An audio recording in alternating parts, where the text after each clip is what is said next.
ওটা যাওয়ার পর যখন এসএসসি পরীক্ষার পর ইন্টারমিডিয়েটে উঠলাম তখন আবার কি হলো যে আবারও বললাম যে ওর সাথে আমি দেখা করব, ওর সাথে আমি দেখা করব। তো এখন কিভাবে দেখা করব? দেখা করা তো একটা ব্যাপার আছে, বাড়িতে আসা লাগবে না। এটা মোটামুটি বাড়িতে জেনে গেল, আমার বাড়িতে জেনে গেল। জানার পর আর কি বড় ভাই আর কি আমাকে বললো যে মুনি এটা কি ঠিক? আমি আবার ভাইকে বললাম যে ভাই আমার প্রতি বিশ্বাস রাখতে পারবো না। যখন ভাই একটা সময় আমাকে বোঝালো এরকম কিছু করিস না, ভাইয়া করছি, ভাইয়া ভুল করছি, কিন্তু তুই করিস না। তখন ভাইয়া ঠিক আছে আমি এসব কোনোদিনই করবো না। যখন ভাই আমাকে বোঝালো তখন ভাইকে আর কিছু বললাম না, চুপচাপ শুনে গেলাম।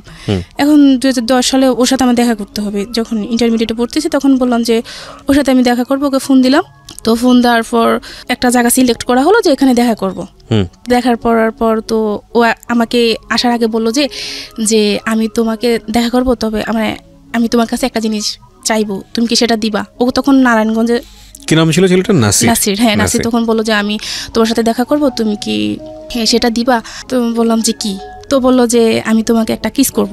তো আমি তখন বললাম যে তোকে না আমি থাপড়ায় নারায়ণগঞ্জ আবার পাঠাই দেবো। নাসিরকে বললো? হ্যাঁ ডাইরেক্ট আমি এটা বলতেছি ওকে। তো বলতেছে হাসতেছে, বলতেছে দেখ পাগলি বলে কি। ও আমাকে সবসময় পাগলি বলতো আর কি। যাক হলো, তো ওর সাথে আমার দেখা করার আসলো। আর আসার পর আমার একটা আপুর বাসায়, অন্য আর একটা আপুর বাসায় দেখা করলাম। দেখা করার পর ওর সাথে তাও আমার দূরত্ব 2.5 হাত 3 হাতের মতো এরকম দূরত্ব বেজায় কথা বললাম, দেখা করলাম।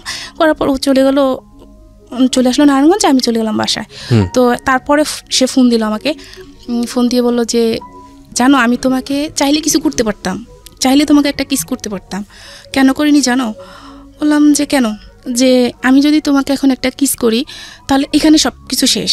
আমি জানি তুমি কেমন ধরনের মেয়ে, এখানে সব কিছু তুমি শেষ করে দিতা, কিন্তু আমি সেটা করিনি। আমার দরকার তোমাকে সারাটা জীবন, আমার সারাটা জীবন ভালোবাসা নিয়ে আমি থাকতে হবে, তোমার ভালোবাসা নিয়ে। তো আমি এই সামান্য কতটুকু একটা কিসের জন্য আমি আমার সারাটা জীবন নষ্ট করতে চাই না, আমার ভালোবাসার মানুষটাকে আমি হারাতে চাই না। ঠিক আছে, আপনাদের মধ্যে ধরনের কিছু কথোপকথন হয়েছে। এটা যখন শুনলাম, এটা শোনার পর আমি তো তখন বললাম যে না, একে ছাড়া যাবে না। সামহাও আপনার তাকে এই ধরনের কথার পরে খুব ভালো লেগে গেল? হ্যাঁ ভালো লেগে গেল, একে ছাড়া যাবে না। তো আচ্ছা আমি পড়াশোনা করতেছি, পড়াশোনা করি, ওর ভাবে থাকুক। যেহেতু সবাই বলতো যে আমি কালো, আমার বিয়ে হবে না এই সেই, তাহলে তো আমার সমস্যা নেই, আমি পড়াশোনা করি, ওর কাজ করুক। তখন ওই বাইরে চলে যাবে। আচ্ছা। তো কলেজে যখন লেখাপড়া করতেছি, সবার একটাই কথা, তুই এত কালো কিছু ব্যবহার করতে পারিস না, কিছু ব্যবহার কর। এখনকার মেয়েরা কত কিছু ব্যবহার করে, কিছু ব্যবহার করে ফর্সা হ, এরকম কিছু বলতেছে। এমন ফ্রেন্ড আছে যে টাকা ধার নিল, তো টাকা ধার বদলে কি বললো যে আচ্ছা ঠিক আছে টাকাটা পরে দিচ্ছি, এ বলে দোকান থেকে আমাকে ফর্সা হওয়ার ক্রিম দিচ্ছে। জিনিসটা কেমন? আচ্ছা তুই এটার দরকার কি? আমি যেমন তেমনই থাকি না, দরকার কি? এটা করলাম, কয়দিন পর তো আমি আবার যেসব হয়ে যাব, তো দরকার কি? তার থেকে এমনি থাকা ভালো। এরকম করে চলতেছিল। আমি যখন প্রাইভেট ইন্টারমিডিয়েট পরীক্ষাতে ছিলাম তখন আমি হিসাব বিজ্ঞান প্রাইভেট পড়তাম একটা ম্যামের কাছে। তো আমার হিসাব বিজ্ঞান খুব ভালো ছিলাম, খুব ভালো স্টুডেন্ট ছিলাম, যে কোনো কিছু আমাকে দেখাতো, একটা চ্যাপ্টার একটা কিছু দেখাতো, দ্বিতীয়বার দেখাতে হতো না। তো এভাবে ভালো মোটামুটি ওই যে ক্লাস 4 থেকে ছেলেদের সাথে কথা বলা বন্ধ হয়েছে, এখন আস্তে আস্তে ছেলেদের সাথে মিশতেছি। এবার একজনের সাথে ভালোবাসার সম্পর্ক হোক আর ওদের সাথে ক্লাসমেট হোক, এভাবে চলতেছে, মিশতেছি। মিশার পর ওদের সাথে ভালোভাবে চলতেছি, পড়াশোনা করতেছি। তো মেয়েদের সাথে যাদের সাথে মিশি একজনকে বলতেছি আর কি যে ও খুব ভালো মেয়ে। আমার একটা ফ্রেন্ড ওর আরেকটা ভাইকে গিয়ে বলতেছে ও খুব ভালো মেয়ে, ওর সাথে নির্দ্বিধা চলা যায়, যে কোনো জায়গায় খুব ভালো মেয়ে। হ্যাঁ বলতেছে। তো বললো যে আচ্ছা ঠিক আছে, ও কেমন ভালো মেয়ে দেখবো, তোর ওর নাম্বারটা দিস। এটা বলার পর তো বললো যে তো নাম্বার ইউজ করে না, কোনো নাম্বার ইউজ করে না, ওকে আর ওর নাম্বার দেওয়া যাবে না। তো আচ্ছা ঠিক আছে, ওকে দেখবো, অতটুকু ওখানে অতটুকু। আর যে এই যে এর সাথে যে আমি দেখা করলাম, ইয়ে করলাম, তারপর থেকে ওর সাথে আমি যোগাযোগ বন্ধ করে দিলাম, যে এর সাথে আমি এখন কথা বলবো না, দেখি না ও ভালো কোনো পজিশনে যায় কিনা। ওর মায়ের নাম্বার তো আমার কাছে আসছে, ভালো একটা পজিশনে যখন যাবে তখন আমিও আমার পড়াশোনাটা শেষ করি, সবকিছু মাথা থেকে দূরে ফেলে আমি আমার পড়াশোনাটা করি। আমার খুব ইচ্ছা ছিল যে আমি অ্যাকাউন্টিং এ অনার্স করবো, এরকম ইচ্ছা ছিল। তো তখন আপনি ইন্টারে পড়ি, ইন্টার পরীক্ষার্থী, তখন ইন্টার পরীক্ষার্থী। তো আমার যখন পরীক্ষা চলে আসতেছে, এখন আমার ফোনে দরকার। মেজু ভাইকে বললাম দেখ ভাই, এখন তো আমার পরীক্ষা চলে আসছে, এখন আমি কি করবো, আমার তো ফোনে দরকার। এখন বলতেছে আচ্ছা ঠিক আছে আমি ভাইকে বলবো। এদিকে সাংসারিকভাবে যেটা হচ্ছে যে ভাই বা মায়ের সাথে ভাবির সাথে প্রবলেম চলতেছে অনবরত। এখন যুদ্ধ চলতেছে। এখন সবাই বলতেছে যে এভাবে তো হয় না, মেয়েটাকে বিয়ে দিয়ে দাও। যেহেতু মেয়েটা বড় হয়েছে, মেয়েটাকে বিয়ে দিয়ে দাও, এরকম ভাবে সংসার তো নষ্ট হয়ে যাচ্ছে। এখন 2 দিন পর মেয়েটা দেখতে এমনিতেই কালো, তারপর যদি সমস্যা এরকম, মানে ফ্যামিলিতে এরকম সমস্যা, কেউ ভালো কোনো জায়গা বিয়ে দিতে পারবে না, এমনিতে তো ভালো জায়গা বিয়ে দিতে পারবে না, এরকম মানুষ বলে, মুখের উপরে এসব কথা বলে, খুব খারাপ লাগে। তো এসব চলতে ছিল। তো ভাই আমাকে ফোন দিল, যখন মেজো ভাই বললো যে ভাই ওকে ফোন দেন, ওর তো এখন ফোনটা লাগে, যেহেতু সবার সাথে যোগাযোগ করতে হবে, পরীক্ষা চলে আসছে। তো এটা বলছে, ভাইয়া ফোন দিছিল আমাকে। ফোন দেওয়ার পর ওই যে আমার যে ফ্রেন্ড বললো যে আমার নাম্বার দেওয়ার জন্য, ওকে আমার ওই মেয়ে বন্ধুটা ওকে নাম্বার দিল। দেওয়ার পর ফোন না 2-3 দিন পর নাম্বার দিল, ও আমাকে ফোন দিচ্ছে, SMS দিচ্ছে। তো আমি তো ফোন পিক করতেছি না, বা SMS কে আপনি, SMS বলতেছি আপনি কে, কেন আমাকে ডিস্টার্ব করতেছেন, এই সেই, মানে এরকম চলতেছে। ও অন্য জায়গার পরিচয় দেয়, দেওয়ার পর নাম্বারে ফোন দিল। আমি আমার ক্লাসমেটই, ওই ছেলেটা আমারই ক্লাসমেট।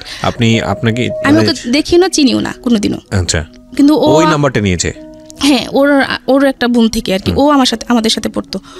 তো নেওয়ার পর আপনার নাসিরের সঙ্গে যোগাযোগ অফ? হ্যাঁ, ওর সাথে আমার যোগাযোগ সম্পূর্ণ অফ। ওকে। দেওয়ার পর ফোন দেওয়ার পর এরকম করতেছে, মা শুনলো। আমি যখন বললাম যে আপনি আমাকে ফোন দিন না, আমার প্রবলেম হবে এসে, তখন মা শুনলো। মা তো শোনার পর আমার সাথে খুব মানে রাগারাগি করতেছে। তো রাগারাগি করার পর আমি কি করলাম, মাকে, ভাইয়াকে, বড় ভাইয়া তখন বাড়িতে ছিল, ভাইয়াকে ফোনটা দিয়ে দিলাম যে ভাইয়া ধরেন কে ফোন দিচ্ছে, আমি চিনি না ওকে, আপনি কথা বলে দেখেন। তখন ভাইয়া কথা বললো, বলে যে ভাইয়া আসলে আমি ওর ক্লাসমেট, ও আমাকে কখনো দেখেনি, ওর সম্পর্কে আমি অনেক জানছি, জানার পর আমার ভালো লাগলো, এই জন্য ওর সাথে আমি একটু কথা বলতে চাইছি, আর ওর সাথে আমি ফ্রেন্ডলি কথা বলবো, আমি কথা দিচ্ছি ওর সাথে আমি ফ্রেন্ডলি কথা বলবো। তো ভাই বললো আচ্ছা ঠিক আছে। যখন আমার ক্লাসমেটে এরকম কথা বলে, আমার ভাইয়ের কাছে যে খুব ভালো মেয়ে ভাইয়া, ওর সাথে আমি কথা বলবো, তখন ভাইয়া বললো যে আচ্ছা ঠিক আছে। তো ভাই আয়শা বললো যে তুই কথা বলিস ওর সাথে, তোরই ক্লাসমেট। ও তখন ওর সাথে কথা বলতে লাগলাম, মাঝে মধ্যে কথা বলতো, ফোন দিত। তো ও তখন মানে ওর সম্পর্ক ছিল, তো বলতো আমাকে যে বাবার সম্পর্কে আমাকে বলতো, মানে ওর প্রেমের একটা সম্পর্ক ছিল অন্য একটা মেয়ের সাথে। ছেলেটার নাম কি ছিল? সাদ্দামের সঙ্গে আপনি কথা বলতেন, আপনার ক্লাসমেট সে? হ্যাঁ। ওর আবার অন্য একটা মেয়ের সঙ্গে সম্পর্ক? হ্যাঁ, সেটা আপনাকে বলতো? হ্যাঁ, আমাকে বলতো। আচ্ছা। তো আমাকে বলার পর এভাবে চলতেছিল। তখন ইন্টারমিডিয়েট পরীক্ষা শুরু হয়ে গেল।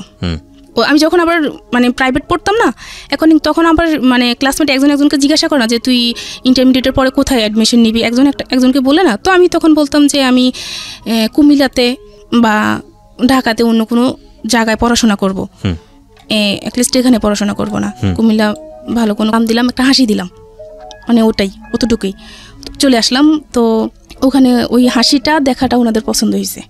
পছন্দ হওয়ার পর ওনারা চলে গেল। চলে যাওয়ার পর আমি তো তখন পরীক্ষা দিব, পড়াশোনা করতেছি, আমি ওষুধ নিয়ে ব্যস্ত। পরের দিন ভাইয়াকে ফোন করা হলো যে আপনারা আসেন, আপনাদের বোন আমাকে পছন্দ হয়েছে, আপনারা আসেন। তো এটার পর ভাইয়া গেল।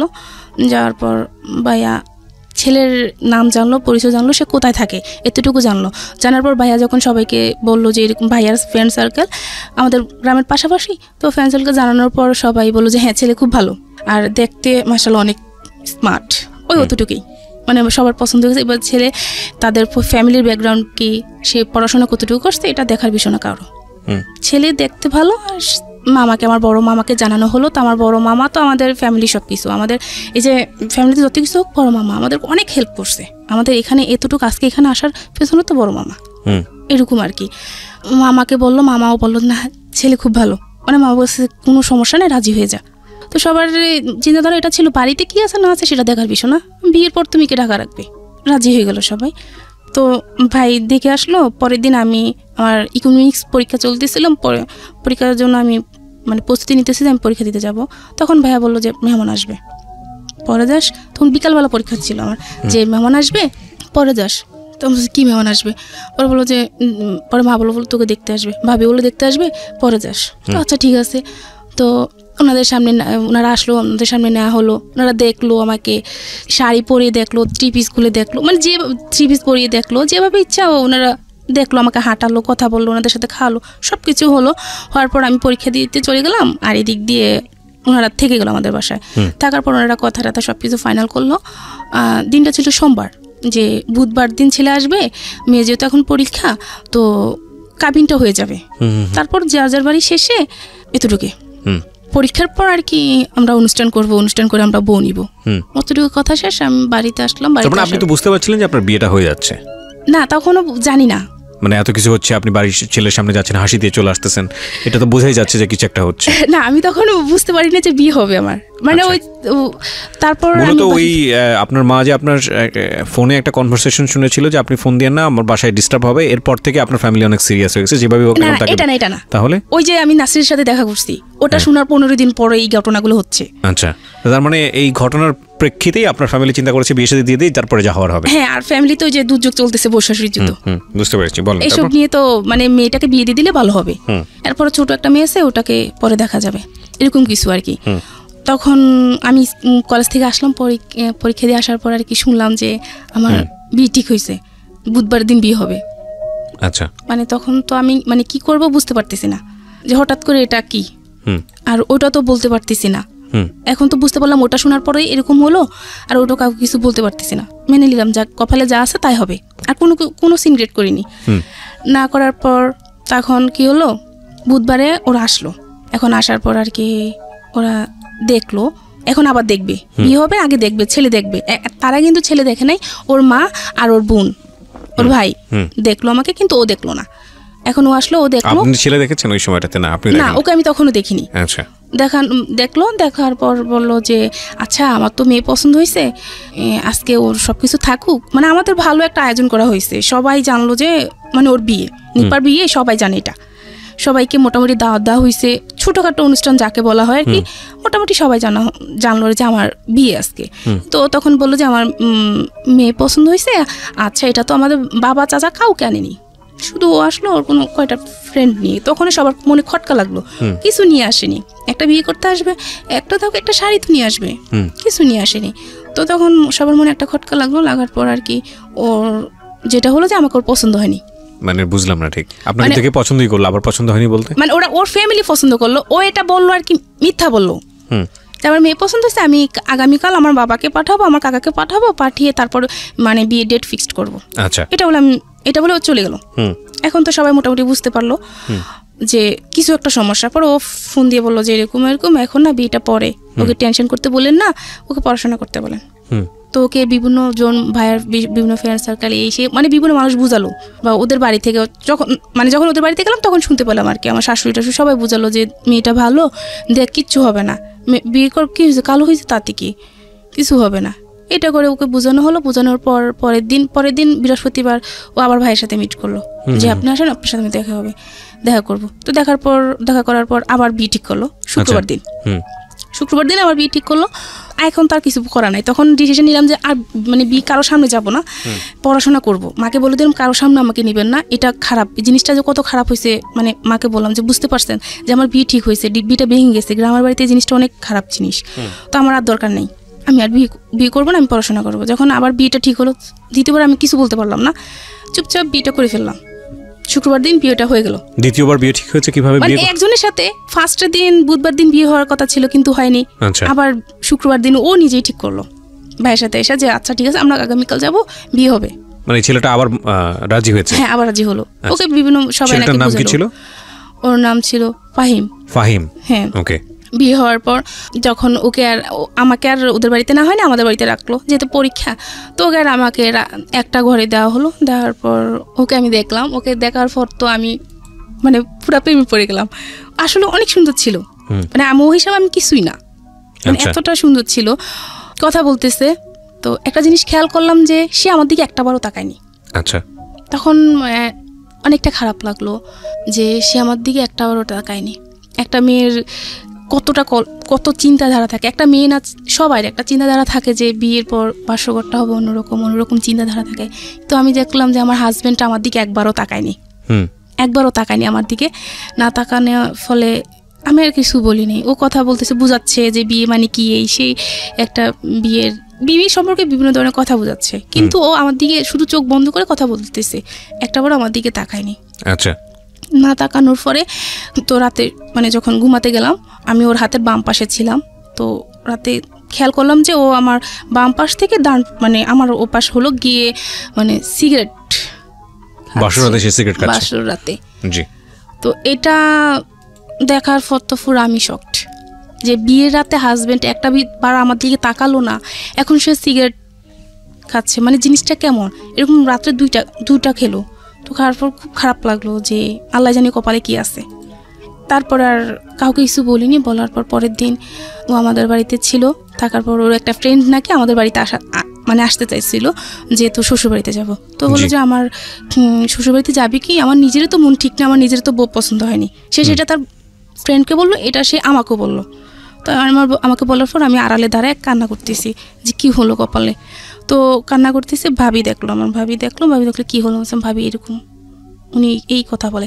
তো ভাবি ওকে খুব বুঝালো যে ভাই হ্যাঁ বলতে পারবেন মেয়েটা কালো, কিন্তু মানে ওর মতো মানুষ হয় না, সারাটা দিন বলে যেতে পারবেন কিন্তু কোনো প্রত্যুত্তর করবে না, খুব ধৈর্যশীল একটা মেয়ে, ওকে আপনি কখনো কষ্ট দিন না। তখন অতটুকু তো ভালোই চলতেছিল, ফোনে কথা টথা বলতাম। ও 3 দিন থেকে চলে আসলো ঢাকায়, ওর সাথে ভালোই কথা, ফোনে কথাবার্তা ভালোই চলতো, খুব ফোনে অনেক কথা চলতো, অনেক কথা হতো। তো ওকে বিভিন্ন কথার মাধ্যমে বুঝাতাম যে শুনো, বাবা মার পছন্দে বিয়ে করছে, কিন্তু এমন আচরণ তাদের সাথে করবে না যাতে তারা কষ্ট পায়। ভাই বোনের সাথে সবসময় ভালো ইয়ে করবা, আগে যে যতটা ভালো করছো তার থেকে বেশি ভালো করবা। তো ওর কথা বলতো, তোমার এই কথাগুলো খুব ভালো লাগে তোমার এই কথাগুলো আমার খুব ভালো লাগে। এটা হওয়ার পর যখন যখন বিয়ের 1 সপ্তাহ হলো, আগে শুক্রবার বিয়ে হলো, পরে বৃহস্পতিবার আর কি আমি ঘুমাচ্ছি, ও অনেকবার ফোন দিচ্ছে আমার ফোনে, কিন্তু আমি এত ঘুম যাচ্ছি যে আমি ফোনটা রিসিভ করতে পারতেছি না। ও 26 বার আমাকে ফোন দিল। ফোন দেওয়ার পর আমি ফোন রিসিভ করলাম, রিসিভ করার পর চুপ করেছিল অনেকক্ষণ। তো আমি বললাম যে সরি, আমি না ঘুমিয়ে পড়ছি, ওই দিন পরীক্ষা ছিল একটা, পরীক্ষা দিয়ে আসে আমি ঘুমিয়ে পড়ছি, আমাকে ক্ষমা করে দাও, আমি ফোনটা রিসিভ করতে পারি না। ওই দিন রাতে এসে বললো যে আমি ঠকেছি, তোমাকে বিয়ে করে আমি ঠকেছি। কেমন ঠকছো? যে তুমি ইউজকৃত। বিয়ের কয়দিন পরে এই ঘটনা? 1 সপ্তাহ পরে। 1 সপ্তাহ পরে সে আপনাকে বললো যে এই ধরনের কথা। আবার আমাকে জিজ্ঞাসা করলো তোমার কোনো ফ্রেন্ড আছে কিনা, এই সেই না। তো ওই যে আমি সাদ্দামের সাথে কথা বলতাম, ওর সাথে পরীক্ষার সময় বিভিন্নভাবে হেল্প করতো আমাকে, বা আমি ওকে ইয়ে করতাম। আমার জানা যে প্রশ্নটা, সেটা হচ্ছে যে এটা খুব সেন্সিটিভ একটা বিষয়, তারপর আমি করছি আপনাকে এই প্রশ্নটা, এই কথাটা সে কেন বললো আপনার কি জানা আছে? কারণ আপনি যেটা স্বীকারোক্তি দিয়েছেন এখানে, আমি জানি না, তাতে তো আপনার এই ধরনের কোনো ঘটনাই ঘটেনি। না, আমার জীবনে এরকম কোনো ঘটনা ঘটেনি। আপনার হাজবেন্ডের সঙ্গে ফার্স্ট মোটামুটি ভালো ছিলাম, মানে স্বাস্থ্য ভালো ছিল, তো সেই ক্ষেত্রে তার এরকম চিন্তাধারা ছিল। তো আপনি ওকে জিজ্ঞেস করলেন না যে তুমি এটা আমাকে কেন বলছো? বা বলে যে আমি বিয়ের আগে বিভিন্ন জনকে জিজ্ঞাসা করলাম, তারা এরকম বলে, এরকম কিন্তু তোমার মাঝে এরকম কিছু নাই, এরকম কিছু সে বলতেছে আর কি। আচ্ছা, যেগুলো আপনার মধ্যে অ্যাবসেন্স ছিল সেই কারণে সে আপনাকে বলছে যে আসলে না, কিন্তু আমার সাথে আমার সেরকমই হয়েছে, আমি সেই কষ্টটা অনুভব করছি, আমার সেই জিনিসগুলাই হয়েছে, কিন্তু সে তো চলে গেছে, কষ্টটা আমি পাইছি, পরে বুঝতে পারতেছি আমার কতটুকু কষ্ট হয় সেটা আমি বুঝতে পারছি। সে তো চলে গেল পরের দিন সকালবেলায়।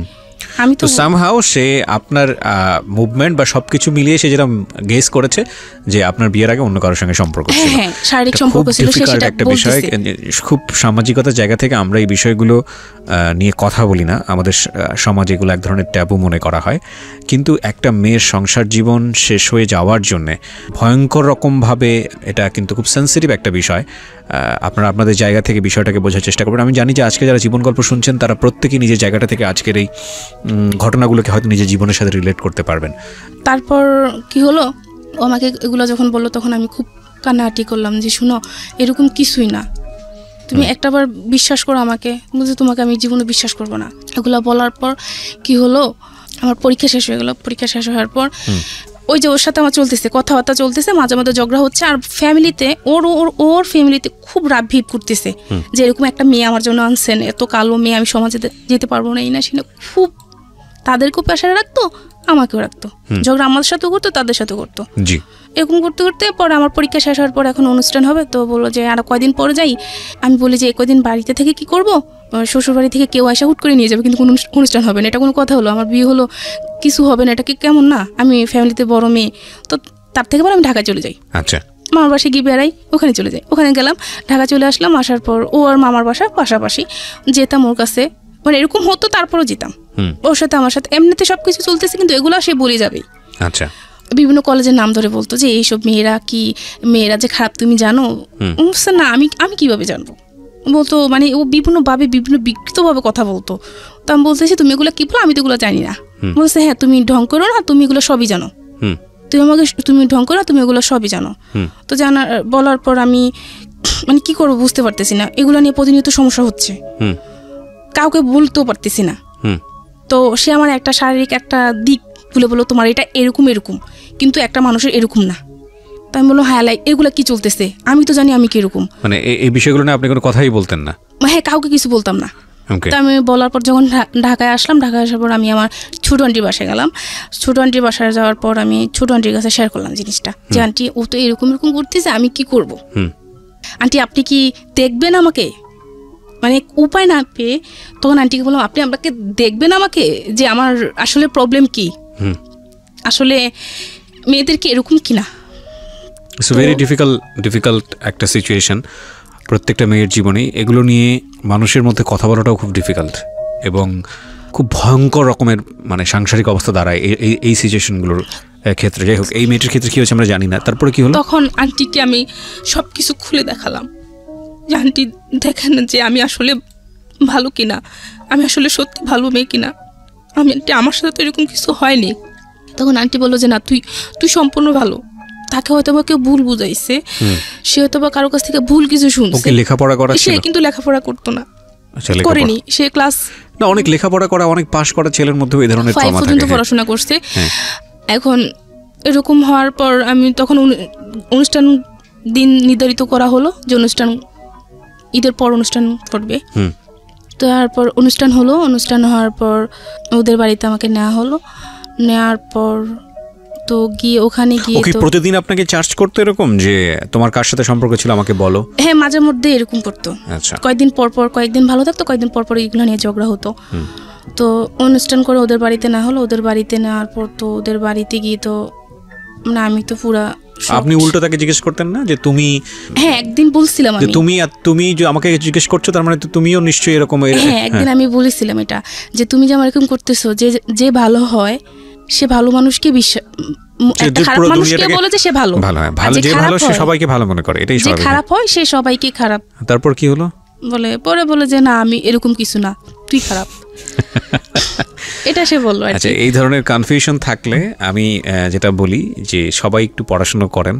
এগুলো জীবনের খুবই গোপনীয় বিষয়, কিন্তু খুব গুরুত্বপূর্ণ বিষয়। এগুলো নিয়ে সবাই একটু নিজে থেকেই পড়াশোনা করেন। আর দ্বিতীয়ত হচ্ছে যে এগুলোর ব্যাপারে সবচেয়ে ভালো এক্সপার্ট হচ্ছে না কেন ডক্টর।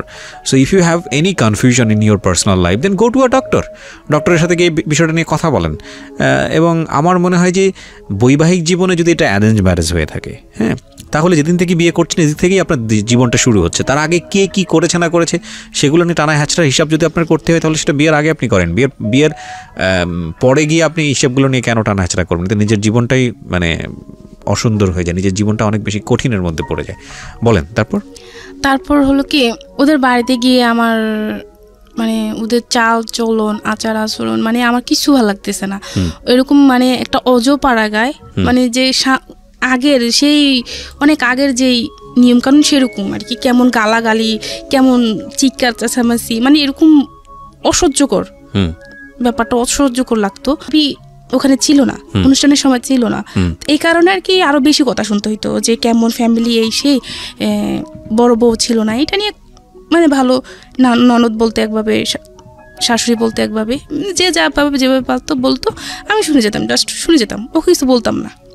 ওকে বলবো কি, ও একদিন বলে দিছে যে ওর বাড়িতে আনার পর যে আমার মা, আমার বোন, আমার ভাই খুশি, তুমিও খুশি, মানে ওরা খুশি তো আমিও খুশি, ওরা ভালো থাকবে তুমিও ভালো থাকবে, ওদের সাথে কোনো কিছু সিক্রেট করবে না কোনোদিন। আচ্ছা ঠিক আছে, ওনাদেরকে ভালো রাখাটাই আমার দরকার। মানে কেমন জানি আচরণ করতো, ননদ কি করতো সারাটা দিন ভালো, মানে ও চাইতো না আমার সাথে মিশতে, কিন্তু আমি চাইতাম মিশতে, আমি চাইতাম যে ভালো থাকি।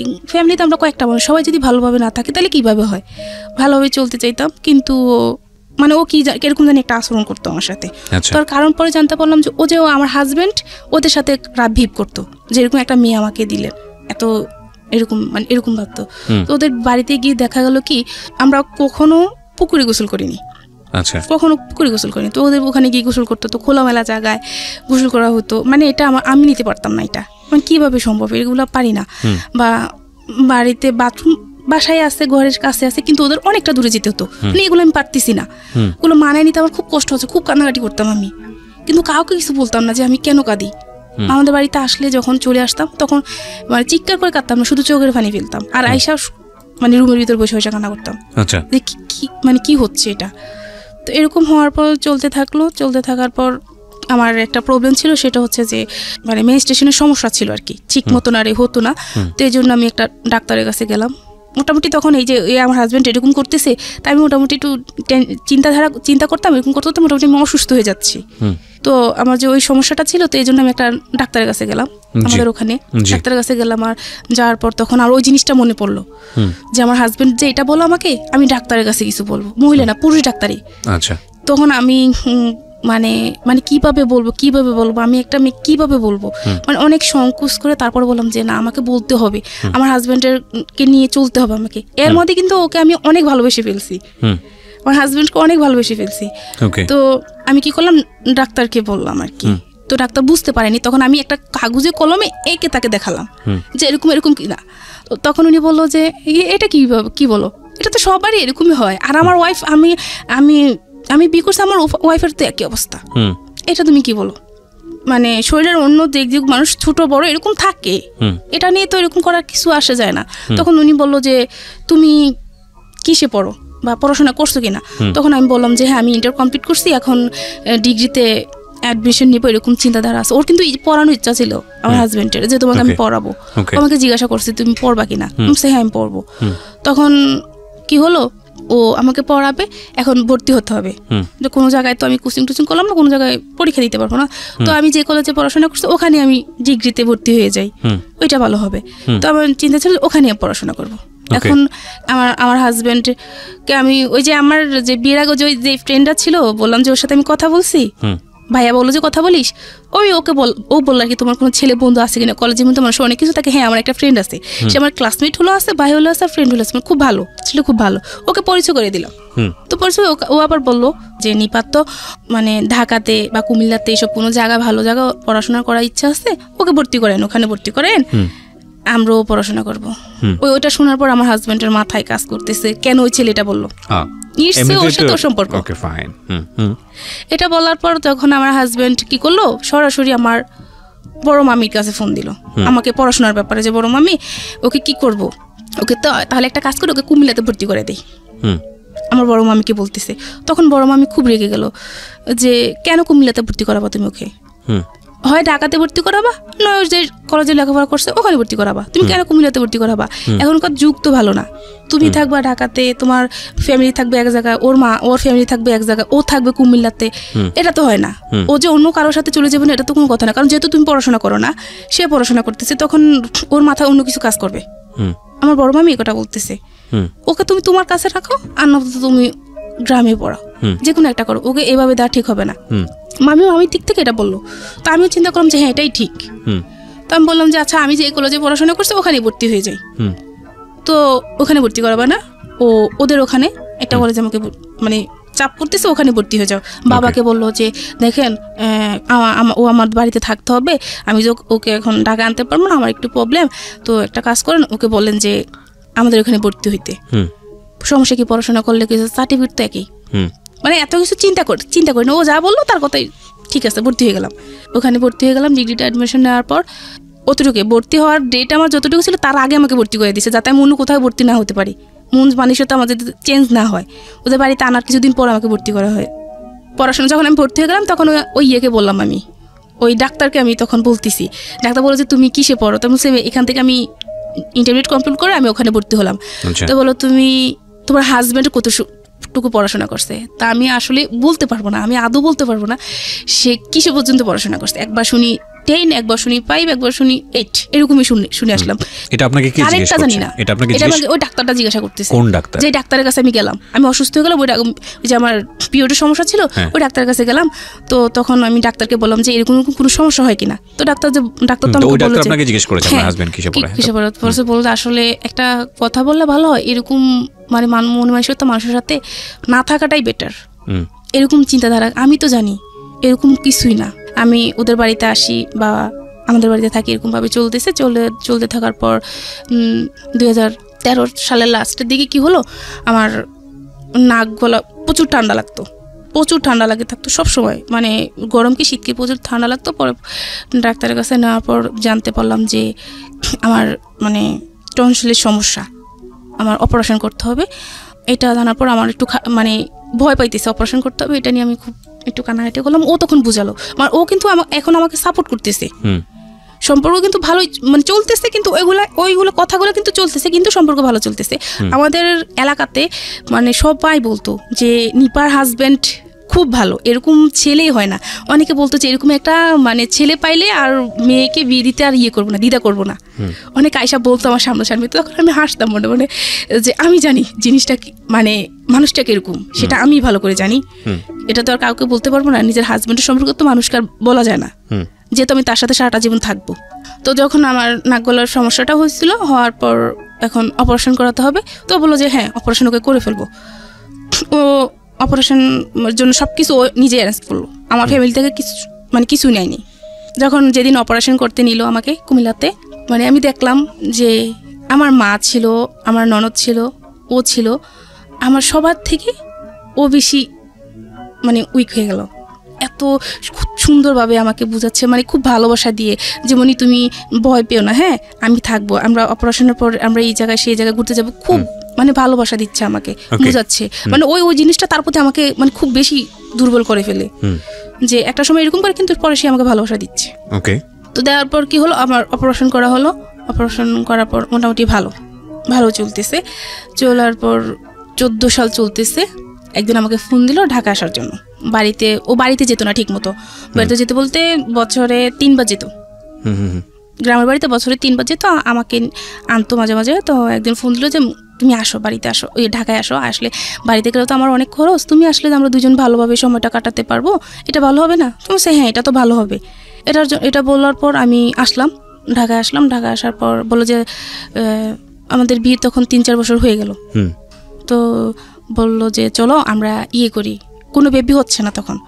তো আমি বললো যে চলো আমরা নামাজ পড়তে যাবো, হাইকোর্ট মাজারে নামাজ পড়তে যাবো। আচ্ছা। তো আমি বললাম যে হ্যাঁ এটা তো খুব ভালো কথা, আসো যাই। তো দুজন মিলে নামাজ পড়লাম, নামাজ পড়ে আসলাম।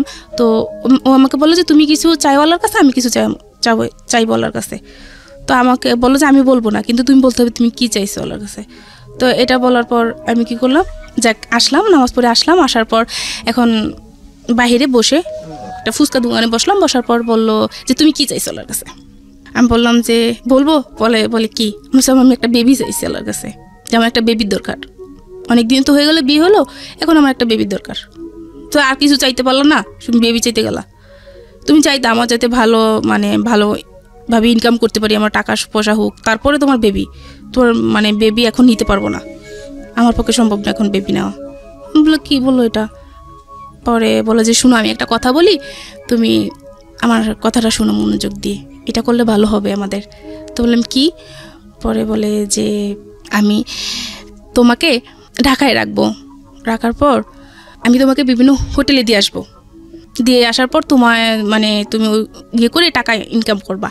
কি বলেন এসব? মানে হঠাৎ করে একটা লোক আপনাকে এই ধরনের কথাবার্তা বলবে? এটা বলতেছে যে এরকম মানে ইনকাম করব, তারপর আমাদের অবস্থা ভালো হলে তারপর আমরা যে বেবি হচ্ছে না ডাক্তার দেখালে বেবি হয়ে যাবে।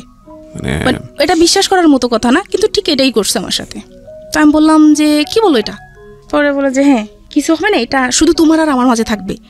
আসো আমরা যে নামাজ পড়ে আমরা করবো যে আমরা কখনোই এই কথাগুলো আমাদের মাঝে থাকবে। যখন একটা সময় আমাদের সব কিছু হয়ে যাবে তখন আর হবে না, মানে এগুলো বন্ধ করে দেবো, তখন আমরা ভালোভাবে চলতে পারবো। টাকা পয়সা যখন হয়ে যাবে আমি ভালো একটা বিজনেস করব। ইলেকট্রনিক্সের কাজ করতো, ভালো ইলেকট্রনিক্সের। ওকে পয়সা কড়ির অভাব ছিল? বিয়ে হওয়ার পর আস্তে আস্তে আর কি, প্রথম যখন জানলাম টাকা পয়সা ভালো ছিল, কিন্তু পরে বুঝতে পারলাম যে টাকা পয়সা আসলে তেমন নাই। আচ্ছা, তখন পড়াশোনার খরচ কে দিত? পড়াশোনার খরচ বলতে ভর্তি হওয়ার পর তার পড়াশোনা করতে পারিনি। ওই কলেজে 2-3 বার জামাইয়ের সঙ্গে থাকতেন না ওই সময়টা? না, আমি ওদের বাড়িতে থাকতাম, আমাদের বাড়িতে থাকতাম, ঢাকায় থাকতাম না। তো যখন ও এটা বললো, আমি বললাম যে কি বলো এটা কিভাবে সম্ভব? আল্লাহ, তুমি নামাজ পড়ে আয়সা এখন এটা বলতেছো? পরে বলে যে আরে কি হয়েছে, সমস্যা নেই, তোমার আর আমার মাঝে তো থাকবে এটা, তোমার আর আমার মাঝে থাকবো। আমি না, আমি এটা পারবো না। তো বাসায় গেলাম, বাসায় গিয়ে আসতে এই কথাটাই বললো যে আমি নিয়ে আসবো, তো করো। না, আমি এটা